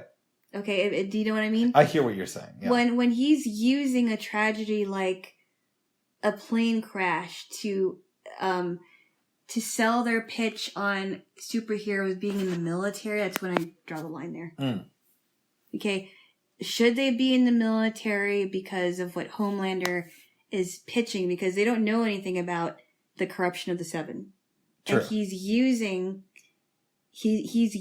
his sales pitch to profit off of the emotions of the people that have lost loved ones in the crash. And I don't think that's right. So I don't think it has to do anything about wars. It has to do with pandering and profiting off of people's emotions. That's a fair one. I mean, I see it as like it's a metaphor. And I know I always go back to Iraq. But I think of how we were convinced to go into that war, and a lot of it had to do with emotions. But I could see your point is we could just replace the term war with emotions. Yes. Yeah. Yeah, That's because fair. it doesn't always have to be about war. That's true. Yeah. Fair enough there, Jaylo. Thank you. Yes. Anything else you want to say about this episode? I don't think so. I'm sure that Starlight is probably going to get more into what, because remember when she said that to Huey about her childhood? Yeah. How it was very Jesus-centered. And I'm sure she's going to get more into a little bit more about her childhood and how it shaped her, I'm guessing. Right? Yes, he is. Okay. The one thing about the Belief Fest, I'll tell you a spoiler alert. Mm-hmm. We're probably not going to watch it, but there's a scene where they're walking around and Huey says, everybody here knows you. And she's like, oh yeah, I used to go to these things all the time. These are my people. Mm-hmm. So she still I consider Starlight to still be a Christian and still very much believing in the gospel of Jesus Christ. Mm-hmm. Maybe not as strongly as I do, but she's still... Oh my goodness. No, you don't. Oh. Watch, by the way, the Bible lesson episodes that we've done really explains what I'm talking about. Jaylo loves Jesus. Oh my goodness. Yes. Well, good. Like, Jaylo loves Jesus. I don't know what. Whenever I think of that, I think of Mama Loves Mambo. Mama loves Mambo. Da, da, da, da. Yeah, it's a good song. You know what song I had stuck in my head this morning, babes? What's well, that? You do because I told you. Yes. Is the Leonard Cohen song from Pump Up the Volume, Everybody Knows? Yes. Oh, that's such a good song. And then the one song I've had this in my head this morning that I don't remember who sang, but it's if you want to be happy for the rest of your life, Yes. never make a pretty woman your wife. Oh my goodness. The last week or so, I've been kind of getting more into Leonard Cohen, but he's a very acquired taste. Yeah, I think it's his voice. Mm-hmm. And even though he wrote and sung the original Hallelujah, I've actually found other versions to be better than his. I probably like the Jeff Buckley version the best. I never heard that one, but I have heard Rufus Wainwright's version of it. I need to listen to that at some point. I liked it. Yeah. Well, good, Jay. Well, good. Elena. Yes. Oh, we gotta mention Seinfeld. We can't. You gotta let me do my segue, babes. Okay. I was just gonna say. Okay. Tell me about Merv Griffin. The first episode we watched yesterday of Seinfeld, because I asked you, hey, you want to watch some Seinfeld? Yeah. It's on Netflix. And I said, okay. But with Seinfeld, it's one of those shows that it's more of its time in the sense that you can watch the episodes out of order. Mm-hmm. And plus, I've seen Seinfeld, I don't know how many times, and you too, with a lot of the episodes. But you haven't seen the Merv Griffin episode. I don't remember seeing that one. I thought that was really funny. Yeah. Give us a little It starts with Kramer finding these chairs, right? They were next to the garbage dump, right? There's a garbage dump, and they're throwing out the old Merv Griffin set. Yeah, and it's like, oh wow, it's a Merv Griffin set, and he was able to get that whole entire set and put it into his house and make it into a Merv Griffin set. Yes. And then he pretends to be Merv Griffin, the host. That's so great. And then Newman is his sidekick. So Jerry, Tell me about your... Whatever you do on your own time is your business. Jerry is dating this girl who inherited her dad's classic toy collections. There's a scene I love where he's making out with her, but he's looking at the toys. Did I ever tell you this, babes? What? Oh, God, I probably shouldn't say this here, but I will. Okay. When we first started dating, this might have been actually right before we started dating. I saw on Amazon, they had like an advertisement for like a classic Super Nintendo system. And me being a weirdo, I of course bought it. You bought the Super Mario thing. What? Yeah, I bought the Nintendo. They released like a retro thing that's like a mini thing, but it has like a bunch of games pre-installed. Cool. So I bought that around the time we started dating. I remember that. Yeah, of course you do. We got really into it for a while. Yes. Or I did. Yeah. And one time you were over at my house, and I before you came over, I was doing really good on the game. You come over. We start making out, and we're going pretty heavy, and all I can think about is how can I get past this next level on Super Mario Brothers after you left. So at the time I had a workout buddy. The next day I'm over at his house, and I'm describing Super Mario and how much it is to play, and he looks at me and he's like, so Lana came over to your house yesterday. I'm like, yeah. And he says, did you play Super Mario when you were over there? And I'm like, no, but I was thinking about it. Oh, no, but then I remember I think we were on the phone and you're like, oh yeah, I was getting to the next level, but I thought, I think I should take a break from it. Yeah, because I got into it for a couple months. And that's the reason I no longer play video games, is because you can get sucked into that. Oh. I have an addictive personality. Anyways, so when Jerry's looking at the toys, it made me think about that in our early days in love. But eventually, Jerry takes it a step further. And this is the reason why, babe. Not just this, but this is a good example of why, even though Jerry Seinfeld is a clean comic, I think he's a lot more edgy than people give him credit for. Well, I mean, especially when you told me about that one episode called The Contest, which I don't believe I remember watching. That's considered a famous episode. But with something like this, he's not just a family comic. Just because he doesn't swear, he goes pretty edgy in his stand-up comedy. And I think he's edgier than people like to say. But he drugs his girlfriend so she'll pass out. And he's like, this may cause drowsiness. And then eventually he gets so used to it that he starts bringing George around to play with the toys and Elaine. And they're at her house while she's sleeping. So Kramer's doing the fake Merv Griffin show, and eventually people aren't coming over to his apartment. Yeah. He tells Newman, okay, we're going to have to retool the show. Jerry's telling the story, and everybody's laughing, and then his girlfriend comes out and just gets really mad, and that's where the episode ends. That was such a funny episode. Yes. Was that the same episode where that guy, that sidling guy was... Oh, yeah.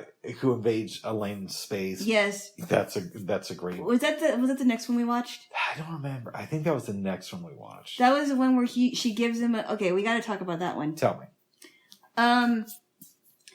This guy keeps wanting to sit next to Elaine. He kind of sidles up to her, and it's really annoying. And I think she talks to his boss about it, and he said, "Oh, why don't you distract him?" So she gives him a box of Tic Tacs. Talks to Jerry about it. She talks to Jerry about it, and she's like, "Hey, you know what? You might want to eat these." And it was a box of Tic Tacs. Yes. And oh no, that was the Merv Griffin episode, because remember he wanted gum, and so when she was over playing at with Jerry's girlfriend's toys, she had access to the gum, and then she's eating Tic Tacs, and her boss comes in and says, "I've been hearing that noise everywhere, Elaine. If I ever hear that noise again, Elaine, you're gonna be out on your can."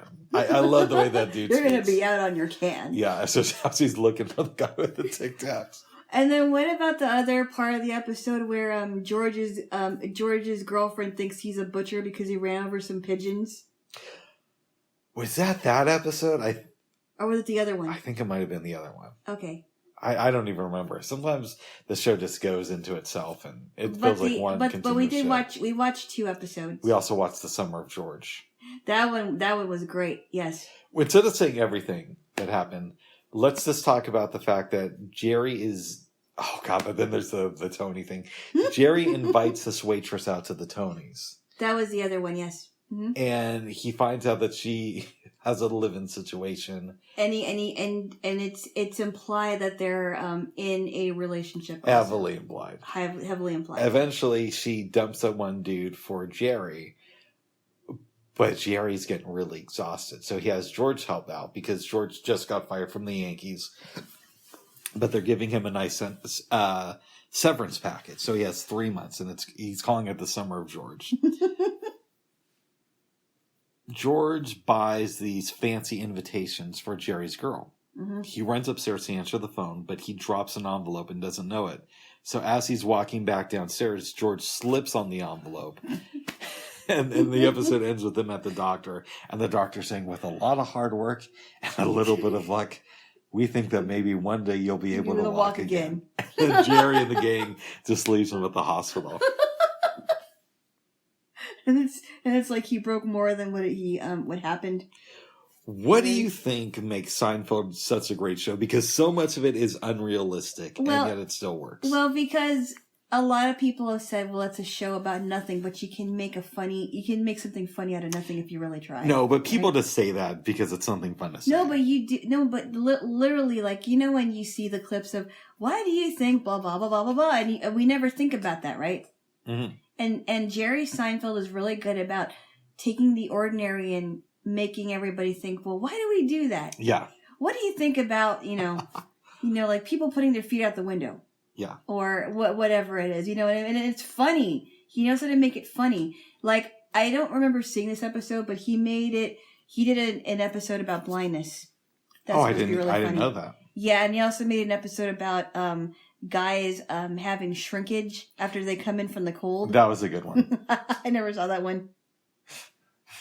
But and then Festivus. I love the Festivus. Festivus for the rest of us, I have something controversial to say about Seinfeld. What? I'm a huge Larry David fan. Mm-hmm. And a lot of people think that the show went downhill dramatically in seasons 8 and 9 after Larry David left. Okay. I hate the finale, but besides for that, I think the last 2 years of the show are maybe my favorite. Yeah. And a lot of people would disagree with me on that. Really? How do you feel?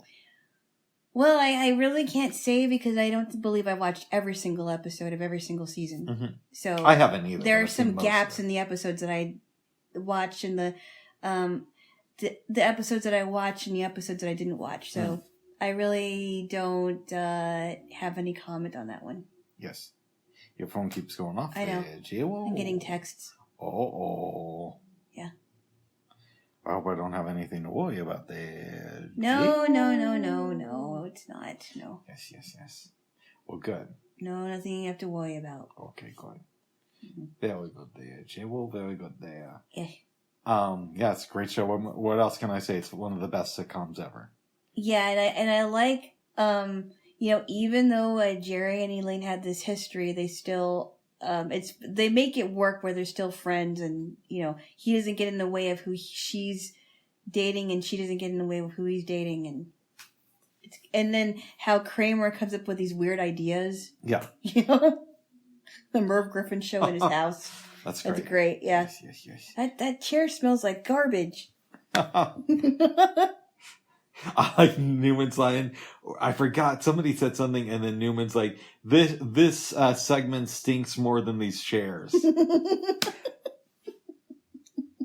Before dinner, yes, we did some research, and according to Miss Hay, we asked the question: Wayne Knight is worth $8 million. Wow! I didn't know he had that much money. I know. And that might be a little bit inflated, right? But it sounds like he's doing all right in life. Yeah. He might be hanging out with Beyonce and Jay-Z. Oh my! I don't know if he's doing that well, but he's all right. Oh my goodness! He's got some money. Oh.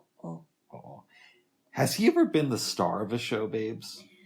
I do not know, actually. I know he was involved in the Toy Story franchise. He's good in that. He's very good, yeah. I thought he was great as a toy shop owner. Yeah. Yeah. I love him on Seinfeld. I keep getting him mixed up with the actor Ted Knight, but Ted Knight's gone, I think. Yeah. But he's also really good on Third Rock. And I didn't know that he was Sally's boyfriend. Yep. Officer Don. Wow. Yes. With Dick's girlfriend was Mary Albright. Yes. Yes. Yes. That's a show that I haven't watched the ending to. I thought it got a little bit too out there, but the first couple of seasons are good. I think one of my friends told me that when she went to this thing called the Brill Olympics. Yeah, you've told that here. Did I? About how the girl who played August was there, and that's why you tried to go to the Braille Olympics. No, that's not why I tried to go. No. I didn't. I was hearing about the Braille Olympics in the past where all these celebrities would help out with the teams, but the one year that I went, they were not there. Yeah. I think why this show, Third Rock, for me went off the rails is they started depending too much on celebrity guest stars. I don't have a problem with it. And I but do. Apparently you do. I do. I think it's unrealistic. And where you could say, well, this is a show about aliens. How realistic does it need to be? But I find with sitcoms, it's unrealistic when every week they run into a new celebrity. Mm. You know, like how often do you meet celebrities? I don't. Okay. See, that's my point. I don't have a problem with it. I really don't. It doesn't bother me. Oh. No. Well, if they can make the episode work, they can make it work. But it doesn't bother me. It wasn't as bad as Birdie Mac, though, but it was still got a little bit. Okay, guys, come on. Oh, do an episode that doesn't have whoever here. Oh, my goodness. Oh, my badness. But the first couple seasons of that show were funny. Yes. Yes. Anyways, babes. Mm-hmm. We watched the first of a two-parter. Mm-hmm. TNG. I think, yeah. Called Gambit. Yes, I think you should explain it because there are some things in there that I didn't quite follow with the imprisonment of Picard and that he died or they thought he died. Okay. Yeah.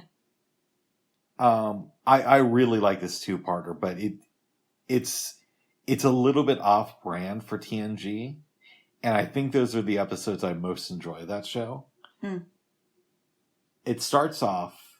The senior staff is looking for Captain Picard because he was doing some shore leave and they're trying to locate him, but they're not quite saying who they are. They're in this bar, and an alien says he was shot by some men and vaporized. Mm-hmm. They scan the area. Dr. Crusher confirms that there's DNA that could be human and that there's photons. You know how Star Trek is. They always have these weird terms, yeah. That radiation that could be denoted from a phaser blast. Mm-hmm. Go back to the ship. Will Riker is now acting captain. There's going to be a memorial service for Picard. Mm-hmm. Deanna goes to talk to him. He doesn't believe that he needs to mourn Captain Picard. He doesn't want to let it go. So they get into a little bit of an argument. Mm-hmm. He decides that they're going to go searching for information. They take the alien on board who told them about the fight. And Riker threatens him. The guy says, I believe those aliens might be going to this, distant moon or whatever. Mm-hmm. Riker goes there, beams down, leaves Data in charge. And that'll come up more in episode 2. Yes. But Riker is kidnapped by these aliens. Mm-hmm. They plant this device on him that allows the commander of the spaceship to send him these pain signals. Right? So he'll just go into agony. The captain is there and pretends to hate Riker. Mm-hmm. But he sets up a situation where Riker can save the ship. Picard and Riker are alone for a minute. Captain says, I believe that this crew is trying to track down this artifact that's super powerful. So that's why we're on this mission. Mm-hmm. And I want you to do whatever you can to get close to the captain. And that means I'm going to pretend I'm going to be hating on you So you'll fall into his good graces because he knows I'm a hard worker. But he doesn't like me. Mm-hmm. All right. They go to destroy a starbase, and obviously Picard and Riker can't let this happen. The Enterprise comes there. Riker tells him, "Y'all got to back off," and he says to the captain of the alien ship, "I'm going to send them a signal that's going to lower their shields." They get the signal. Mm-hmm. Data knows that Riker knows that the information was changed as soon as he was kidnapped, so he knows that they're planning some sort of ruse. He lowers the shields. They fire on him. He leaves, and that's basically the end of the episode. Wow. What did you think of this one? I liked it, but I guess it would make more sense after we watch the second part. Oh. Yeah. Yes. Because there were some things I'm like, well, wait a minute. They saw Picard being kidnapped. They didn't see Picard. Or they didn't? Okay. No. Well, they thought that he died. They know that Riker is on that other ship. Yeah. But they thought that Picard had died. Because their phaser technology that this crew has, they can either kill somebody or make it look like they died and have them transported up to their ship. Interesting. Overall, did you like it? I did. Nice. I did. There we go, Jill. Whoa. Yes. Yes. Babes. Yeah. We had dinner last night. We did, and it turned out really good. And we still have leftovers. We're going to eat those for lunch, okay. Okay. What do we make? We made a broccoli, cheese, and rice casserole with some potatoes. Yep. I bought these cute little petite reds.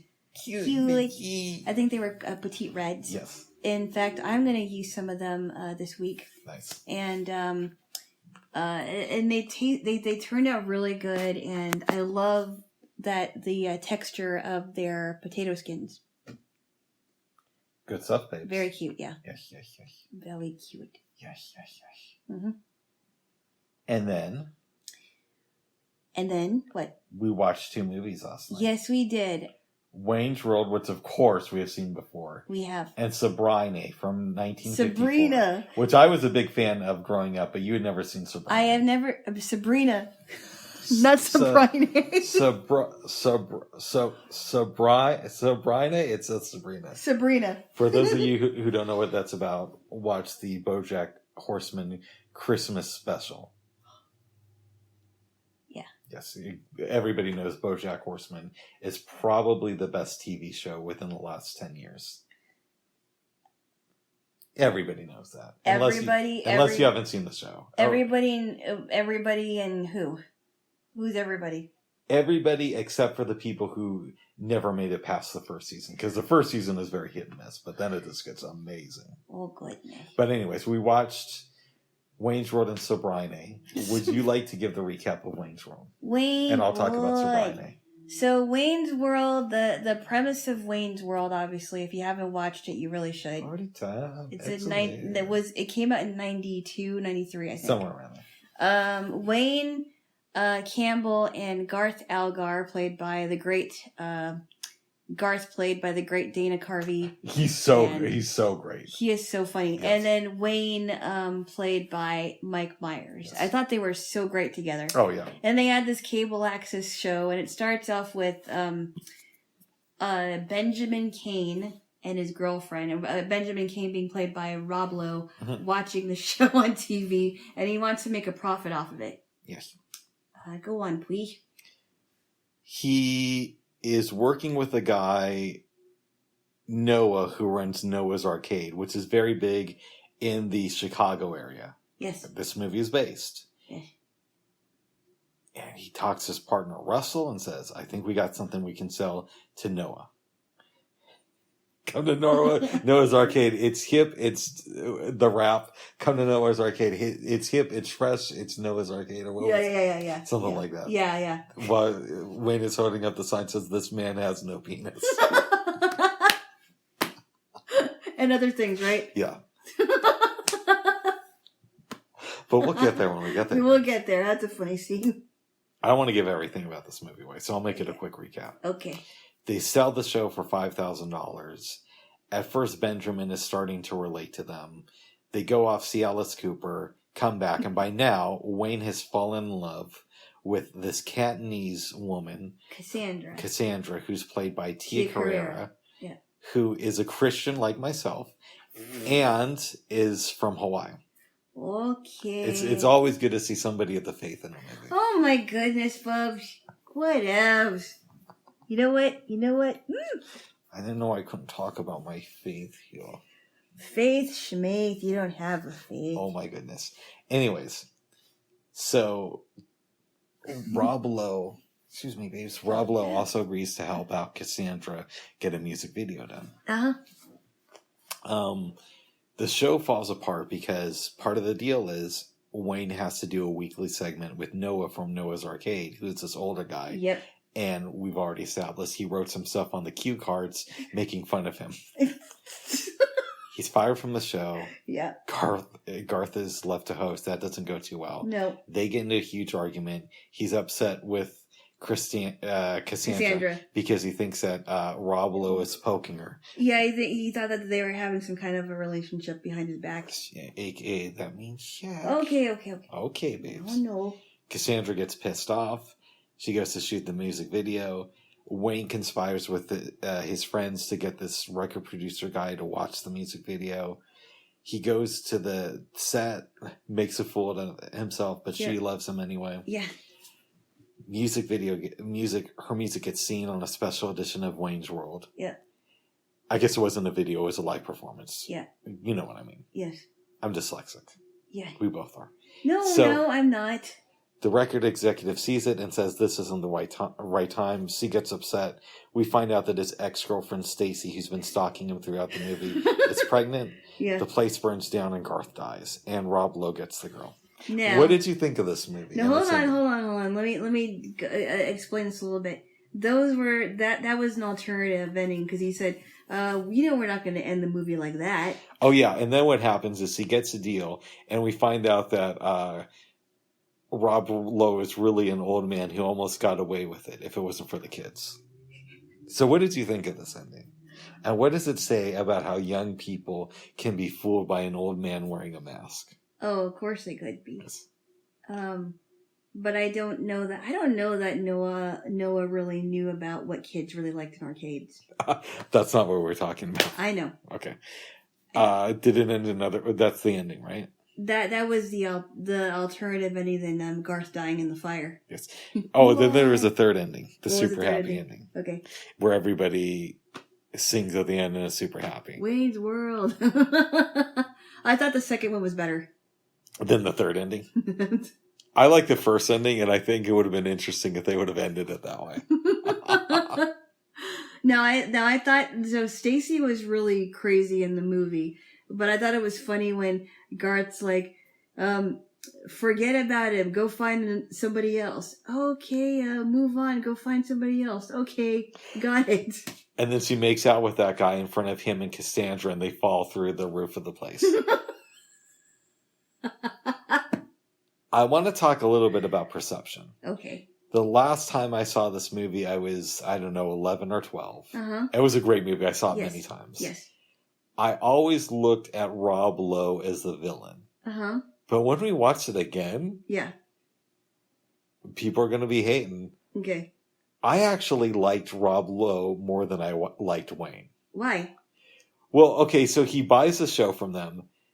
Wayne doesn't do his homework. He doesn't have a lawyer look over the deal. And Rob Lowe, even though he's trying to screw them over, he even says, you should have a lawyer look at this. And he's like, no, I don't have one. But even after all that, he still tries to be reasonable with Wayne when it comes to having Noah on the show. Uh-huh. And he gets him tickets to Alice Cooper. He doesn't have to do that. Uh-huh. And yes, he's doing that to get them out of town, but he could have found some other way. He could have said, you guys just have to work on the show this week. Well, he was also trying to take Cassandra away from No, but that's what I'm trying to say. He could have just said, you guys really have to work on the show this week. This is a big debut. I know it's tough, but could you guys just focus on work tomorrow? Yeah. Instead, he lets them go and see the big concert. Yeah. I really liked his character a lot more. Huh. Watching it as an adult. And I kind of think that they should have ended with him getting Cassandra, if we're going to be honest. Really? Yeah. Wow. And I know I'm probably in the minority, so tell me why I'm wrong. Well, no, I mean, I just thought that it seemed to me like, when Benjamin was watching that show with his girlfriend, it didn't seem like he really watched the show. No, but... Hold on. You told me you wanted me to give you my... Let me address that, though, real quick. Okay. Yes, he didn't watch this. He didn't like them. He didn't get their humor, but he tried to work with them. Mm-hmm. He made a genuine attempt. They just wanted the money and were kind of like completely unreceptive to working with this guy once he gave them a little bit of pushback. Right. Mm-hmm. And I don't know. Go ahead. I interrupted you. Yes, you did. Go ahead. As you always do. And I'm usually correct. Go ahead. What else? Yes. But I mean, yeah, and I didn't quite get Noah either. I don't know. And in all intents and purposes, though, you are right. I think that Wayne and Garth went into it not realizing that they needed to be prepared. I will say that. Yeah. I still think Rob Lowe is the villain. And I think you are in the minority in that. Oh, I know I am. Yeah. I know I am. Yeah. But that's how I feel watching it as an adult. But the only thing I would agree with you on is I think that Wayne and Garth were not prepared. Yeah. Going into that contract. Now, the other thing about this movie that we have to address, it's the elephant in the room. Okay. By the way, I still really enjoy this movie, so I don't want to make it seem like that. Yeah. I think when I was a kid, yeah, because I saw it when I was so young, I often compare watching movies to drinking wine. There's people who do it casually, and then there are wine connoisseurs. You thought about that when you were a kid? No, I do now, babes. Oh, Let me give my analogy, babes. All right. Okay. There are people who just drink wine once in a while, and then there are wine connoisseurs who can have a sip of wine and tell you what vineyard it's from, the year it was made, the grapes used, the type of wood that it was fermented in, all that stuff. Mm-hmm. When I was a kid, I was just a casual wine drinker. I knew what I liked, but I didn't go outside and challenge my taste palates. He didn't drink wine when he was a kid. I'm using this as a metaphor, babes. Okay. And now that I'm a connoisseur, I can tell you, the barrels, I can tell you the farms, the vintage. I'm really good at those little notes and all that stuff, right? Mm-hmm.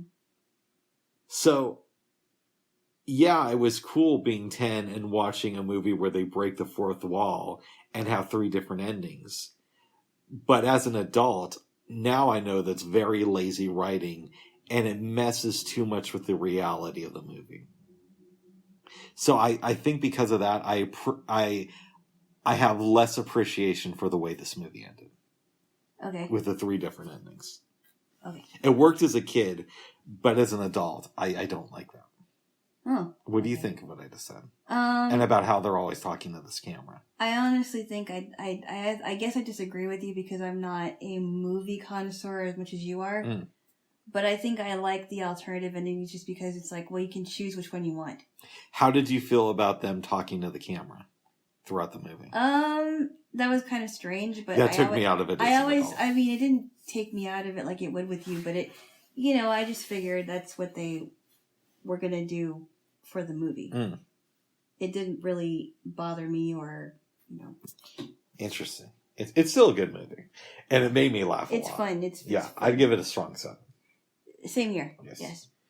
And then, is there anything else you want to say about this film? No, I don't think so. I mean, I'm glad that I was able to watch it with you because I haven't seen it in years, and there were some parts where I'm like, oh, I forgot Ed O'Neill was in here. Yeah. Al Bundy. And, there were some other things. Chris Farley, I didn't even remember. I forgot about that too. Yeah. Yeah. That was fun. That's how long it's been since I watched the movie. I knew that he was in the sequel. I didn't know that he was in the first one. Yes. Playing 2 different characters. Like.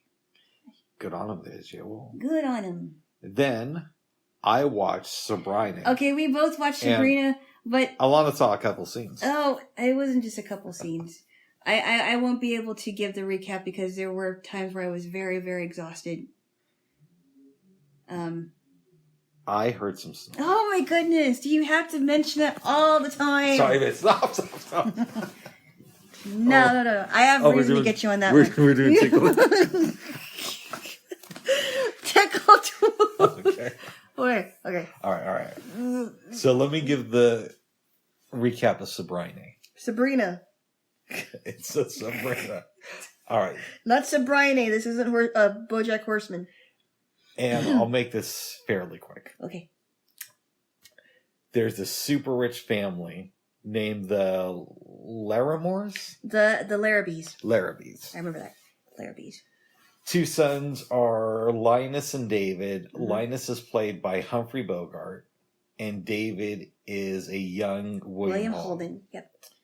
Sabrina is the daughter of the chauffeur, played by, I almost called her Humphrey Bogart, played by Audrey Hepburn. And since she was a little kid, she's always had a crush on David. She would hide in the trees and look at their parties and be so enthralled by them. Yep. Eventually, though, she gets accepted to this cooking school in France. Mm-hmm. It's about to go away. But the night before, she sees David dancing with some young hussy in the tennis room. I think her name was Gretchen at the time. I call her Hussy. I think it was Gretchen or some other lady. Gretchen the Hussy. Yeah. She tries to kill herself with carbon monoxide poisoning, Sabrina, after seeing this. But Humphrey Bogart comes in and stops it. Comes up with a lie. Yep. Goes to bed, then goes to the Culinary Institute for 2 years in Paris. She becomes a woman there in this time. She learns how to crack eggs, how to speak in the French. Language of love. In French. Like your buddy Frenchie. Oh my goodness. Oh, yeah. Oh, goodness. Okay. Right before she comes back, David's dating this other lady, and her father owns a sugar plantation. I think that was Elizabeth, if I'm not mistaken. Elizabeth. Humphrey Bogart has it planted in the paper that David is going to get married to Elizabeth. And the reason is because he needs sugar to manufacture this new plastic that's super durable. Mm-hmm. David agrees to go along with this. Then Sabrina comes back. She fools him because he doesn't realize what an elegant young woman she has become. And so he doesn't even know Sabrina until they get back to his place. Right? Mm-hmm. And he says, you should come to this dance with me. Mm-hmm. My fiance is going to be there, but let's not worry about that right now. She goes there. Humphrey Bogart is a little bit concerned. Mm-hmm. So he hatches a plan. He gets the dad to talk to David. And he's in the room and he says, okay, I'm actually going to take David's side. But then David sits down while he has these champagne glasses in his back pocket. That's a funny scene. Humphrey Bogart knows this. So he gets some of it stuck in his ass. I thought that was William Holden. That was William Holden. That's what I said. Yeah. Didn't I say that? No, you said Humphrey Bogart had the champagne glasses in his back pocket. I'm dyslexic. William Holden. I'm dyslexic. William Holden did. Yes. This is what dyslexics do. We dyslect. As I say in the street. As a kid say. So that was me dyslecting for you. So Linus has to take Sabrina out and keep her entertained because his master plan is make her fall in love with him so he can put her on a boat heading towards Paris and get the deal done. Yep. And he won't be on that boat. Yep. It starts to work. Mm-hmm. It's working really, really well. Too well, yes. And eventually he tells her the truth. She leaves and is on the boat. Humphrey Bogart thinks that he overreacted, so he tells David everything just like he told her and says, I want you to be on that boat, David. You deserve a shot at free love. A true love. This is before the 60s. True love. Yes. And he says that's why wearing a Bob Marley t-shirt. No. The big shareholder meeting is about to happen, and he's going to tell everybody, including Elizabeth's dad, that the deal is probably off because David had left to be with Sabrina. Mm-hmm. But David comes in, says, I'm going to step up, and you're going to take our family boat to intersect with the the cruise boat that just left and be with Sabrina. Mm-hmm. Goes there, they run into each other, they embrace, and that's the end of the movie. And you were saying that David realized that Sabrina is no longer into him anymore. Well, not only that, but it's also... I love this movie, and I think one of the reasons... I want to watch it again, yes. ...is that it's not only that you see Humphrey Bogart fall in love, but you see David grow up. When it starts off, he's just this loose playboy, and by the end of the movie, he realizes that he's got to step up and take some of the weight off of his brother and the rest of the family, and be a responsible adult. Right. This movie is very layered, and people don't really get that. Yeah. I saw the remake of the movie. Yeah, I did too. I didn't like it. And you're right, it's not as good as the original version. I've seen this movie maybe 20 times. Wow. I think it's a really underrated movie. And I do believe that in the new movie she ends up with Linus. Yeah, she does. Yeah. She does. I think he takes a plane to Paris, though, or something like that. Right. Mm-hmm. Because they were modernizing it. Yes. I give it a strong 8. What would you give it? I would agree. Yes. This is the first time I've seen it since I was probably like 10 or 11, Well, just like Wayne. I'd like to see it again. Yeah. If we do another flashback movie night or something, we should watch that again. If we ever have like a weekend where we watch movies that we've already seen, there are a couple that are on my list. Like, I think I would like to show you Network again, partially because, as you know, I was really upset that night because I just found out that my grandfather died. And that same week. Yeah, and my sister had just moved out of town. And we were still kind of isolated because while coronavirus is still a thing, it was even more of an issue back then. And we had the wildfires. We had the stay-at-home orders and all this craziness. So I was in a pissy mood. And I'd really like to pair Network with something like A Face in the Crowd. But that'll be discussed. Face in the Crowd is so good. I know. I personally would rather watch A Face in the Crowd than Network, but I hear what you're saying. Oh, they're both incredible movies. They are. Yeah. Network is anyways. But we'll talk about doing a repeat weekend in the future. I think that'll be fun. Yeah, and we'd have to do like Jojo Rabbit and Shawshank. Mr. Holland's Opus. Mr. Holland's Opus too. Shawshank. I don't care if I watch Shawshank again. I don't know. It just... I honestly don't see it. I mean, I like the movie, but I don't like it as much as you do. It's one of those movies, every time I see it, I get something else out of it. I think it's actually a movie, if you watched it again, you'd like it more. If that makes any sense. Yes. In my opinion. In your opinion only. Okay, babes, before I was with you. Yes.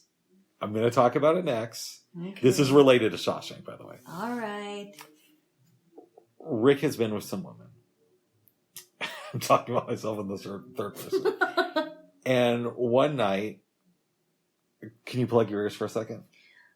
Do you have to put that one detail in there? Yes, I do, because it's pivotal to the story. Plug your ears. One night, oh my goodness, after Rick had made love to a young woman, you can unplug your ears now. We were in bed and we were talking about movies. And she said, oh, my favorite movie is The Shawshank Redemption. And I had only seen it once or twice then. And I said, I don't get that at all. I mean, that's a good movie, but is that really one of your favorite movies? Or do you just feel like you have to say it? I rewatched it, and it was a little bit better. And then I rewatched it again, and it's a little bit better. And now I'm at the point to where I completely agree with her. It is one of the best movies ever made.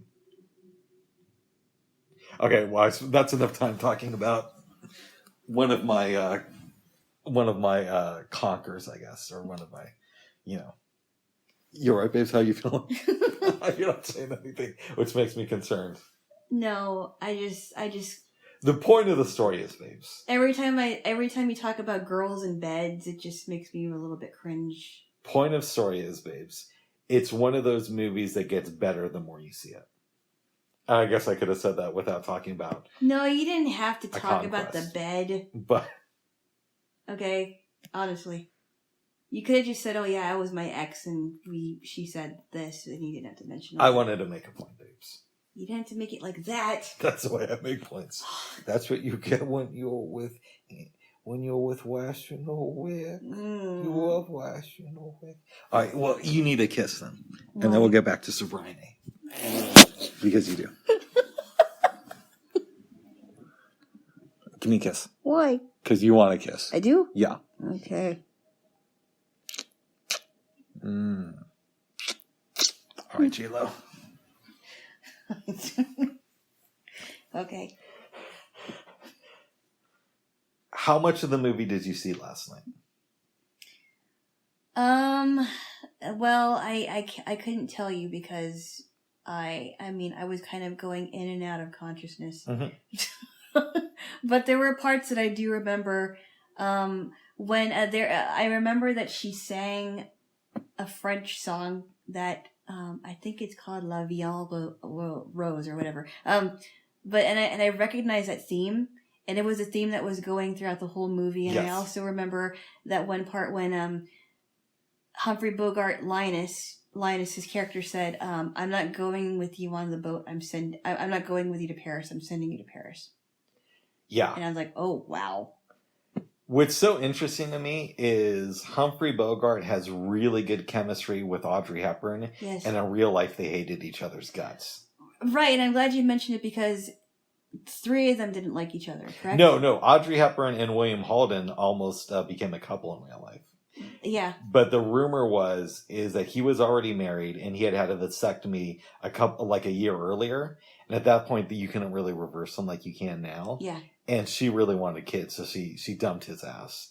And Humphrey Bogart thought that they were both unprofessional, so he was rude to both of them. And in turn, they were both distant to him. But they made the movie work. The movies, yeah, they made the movie even work. Though they hated each other. Yeah, that's interesting how that happens. And of course, I think this was before Audrey Hepburn had gotten married and had a son with her husband. Yeah, that came later. Whoever, I forgot who she married, but... was it Mel Ferrara, I think? I don't remember, but I remember seeing a movie about her life, and she married someone and had a son with him. Oh, well, that was after this, babes. I know. Yes. Obviously. Yes. Obviously. This film, even though it's kind of a fantasy film of the chauffeur's daughter who marries a rich dude or gets together with a rich guy. Yeah. It's believable. Yeah. And the other thing, too, is you see the hero's journey from 2 different perspectives, right? Mm-hmm. Let's take Sabrina. Starts off. This isn't BoJack Horseman. Okay? But you and I are just horsing around. Oh. No. I'm here all week, folks. But Sabrina, she lives in the mansion, but when it starts off, she's a poor person who is a little bit awkward. Mm-hmm. She goes off, she gains self-confidence, she comes back and gets the man of her dreams and realizes that that's not what she wants. Yep. And accepts the fact that it seems unattainable and decides to leave again. So you see her grow and come around full circle. Yeah. Now, from Linus's perspective, he always has money, but he's so obsessed with work that that's the only thing that he ever thinks about. Yeah. And he thinks that he's going to con this woman. Mm-hmm. In the process, he ends up growing and realizes that there's more to life than just board meetings. Yeah.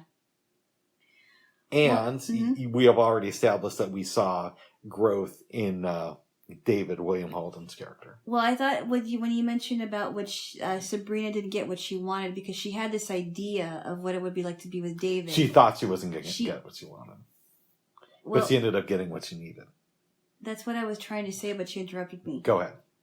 Being that she had this idea about being with David, but it turned out that wasn't a good thing for her. Mm-hmm. And she ended up getting Linus, who she was supposed to be with, but realizing that David wasn't really for her. Yes. So I like that was portrayed in the movie. I love that you see the hero's journey from the perspective for going on with a woman. Yeah. Right? Yeah. I think that's so cool. Yes. Especially in a movie made in that day. Yes. Yeah. 66 years ago. 67 years ago. Yeah, wow. It still holds up. I think that it would be, I like seeing romantic comedies. Like, I know that you didn't like My Best Friend's Wedding as much as I did. No, I did love the scene where they're like, Kimmy. That made me laugh. Kimmy. Kimmy. Yeah, the crazy lady in the bathroom. Kimmy. That made me laugh. Like, but I wasn't the big fan of the and movie. my sister was mentioning, oh, that's just a crazy lady that was looking for her. Kimmy.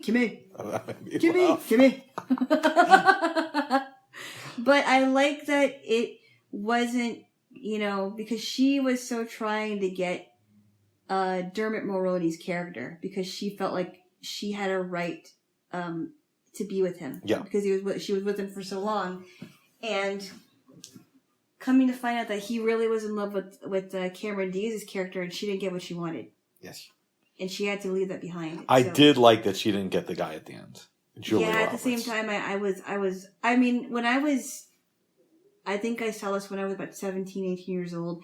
At the time, I really wanted her to get what she wanted, but I'm glad she didn't, because it's in real life, we don't always get the guy, or we don't always get the girl. Exactly. And we have to move on.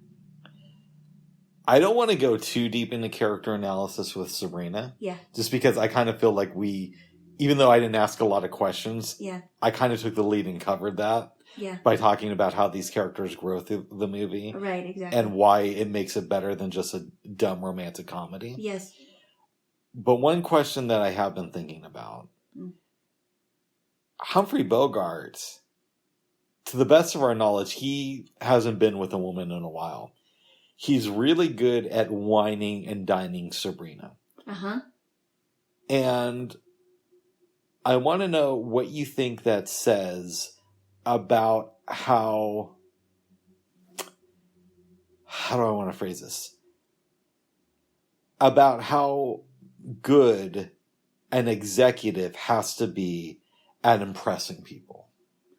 An executive by trade? Well, yeah, because Humphrey Bogart's character runs a major corporation. Mm-hmm. And he's really good at relating to people in this movie. Right. He makes everybody feel like they can just talk to him. Mm-hmm. So, I guess maybe a better way to phrase this, what does this movie say about power and charisma? Well, I mean, I guess, I don't know if I should compare this to The Boys in some way. Go ahead. Because remember, the Seven is that the group of superheroes that have the most power in the world, in their world, right? Yeah.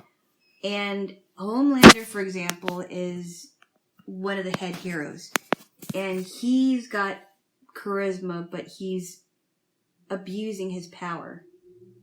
Am I correct? I would assume that would be right. the case. And how, power and charisma can be good, or it can be a bad combination. I don't know if I'm making sense. Do you think that powerful people need to have a fair amount of charisma? I think in some ways they do. Mm-hmm. If they're going to represent their brand, right? Yes. To get themselves out there. Now, how they use that power is another thing. Charisma is one thing, but if you use your power and charisma for bad, then it's not going to be good for you. I'm going to try to limit my questions about Linus. Yes. And I'm going to ask you a question that I don't fully know how I feel about it. Okay. Do you think that Linus was a bad person his entire life before he fell in love with Sabrina? Now, I know that the argument against this is that whenever we see him in the movie interacting with people, he's usually like really nice around them. But how much of that is an act versus the real him? Well, it's possible that he wasn't bad. He was just a workaholic. Okay. Because some people can get caught up in work and they realize, oh, wait a minute, there's all these people around me, but I don't, maybe he was nice to them, but in all actuality, he didn't really know how to be around these people because he was working all the time. Yeah. Some people can lose sight of that. So maybe he wasn't bad. He was just a workaholic, and all I could think about was money and numbers. I've read some books on Humphrey Bogart, Mm-hmm. and they all talk about his love for boats. Mm-hmm. We've seen that in a number of his movies. Key Largo. Well, we've seen that in To Have and Have Not. Yep. This movie, he's on a boat when he takes her out on the yacht, and then at the end of the movie, or they're on a little boat and then they go on the yacht at the end of it. Uh-huh. There's other examples of it. What do you think? And this might be like a completely abstract question. Mm-hmm.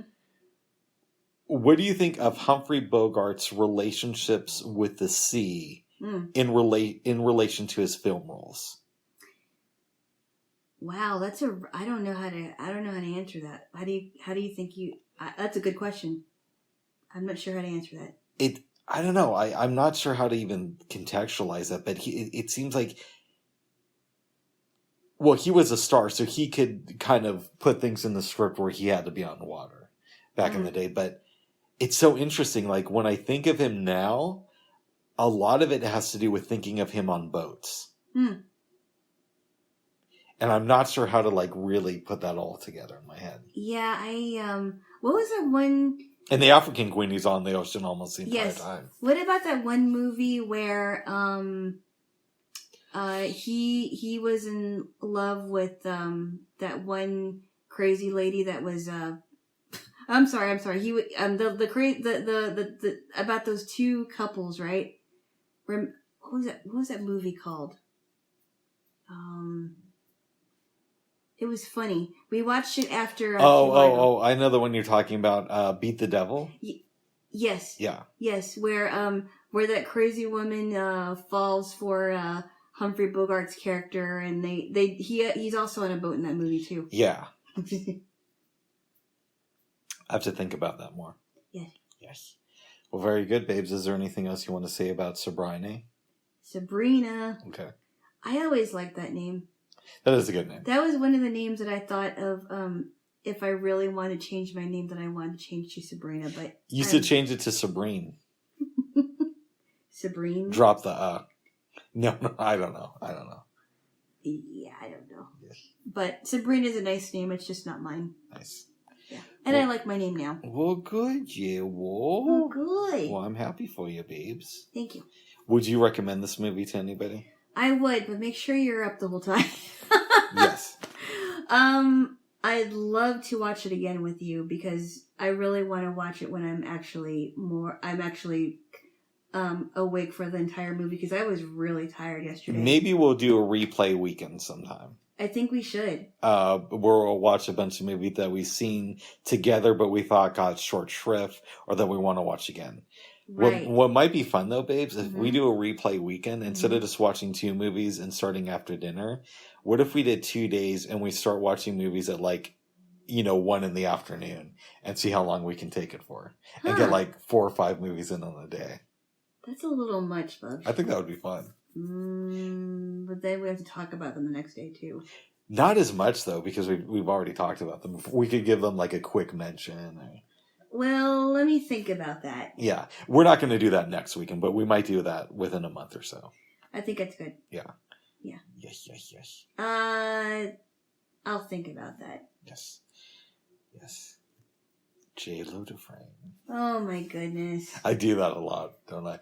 Or just when I first met Jaylo, she was the president of a local bank. Wow. I knew I'd like her. Okay. Jaylo just sat there watching us drinking her beers.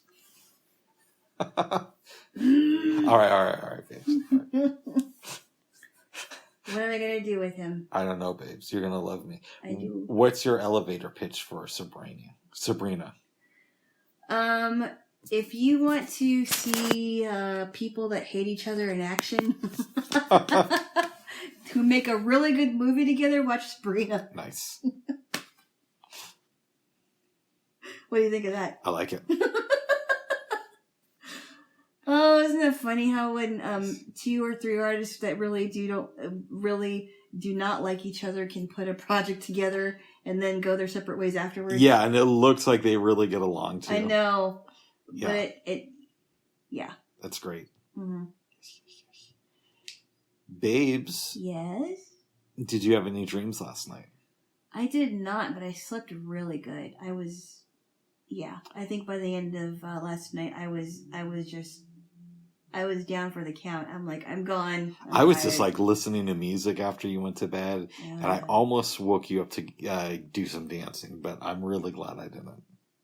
Anybody who would wake me up at that time of the night, I wouldn't be very happy with. Oh. You might see a different side to Jaylo. Well, I made the right choice, and I did have a dream last night, though. Oh, go ahead. Tell me that dream. Oh, I already know about it. Yeah. Tell everybody else. In the dream, I got this DVD, and it was advertised that it had a lot of spoken word artists on it.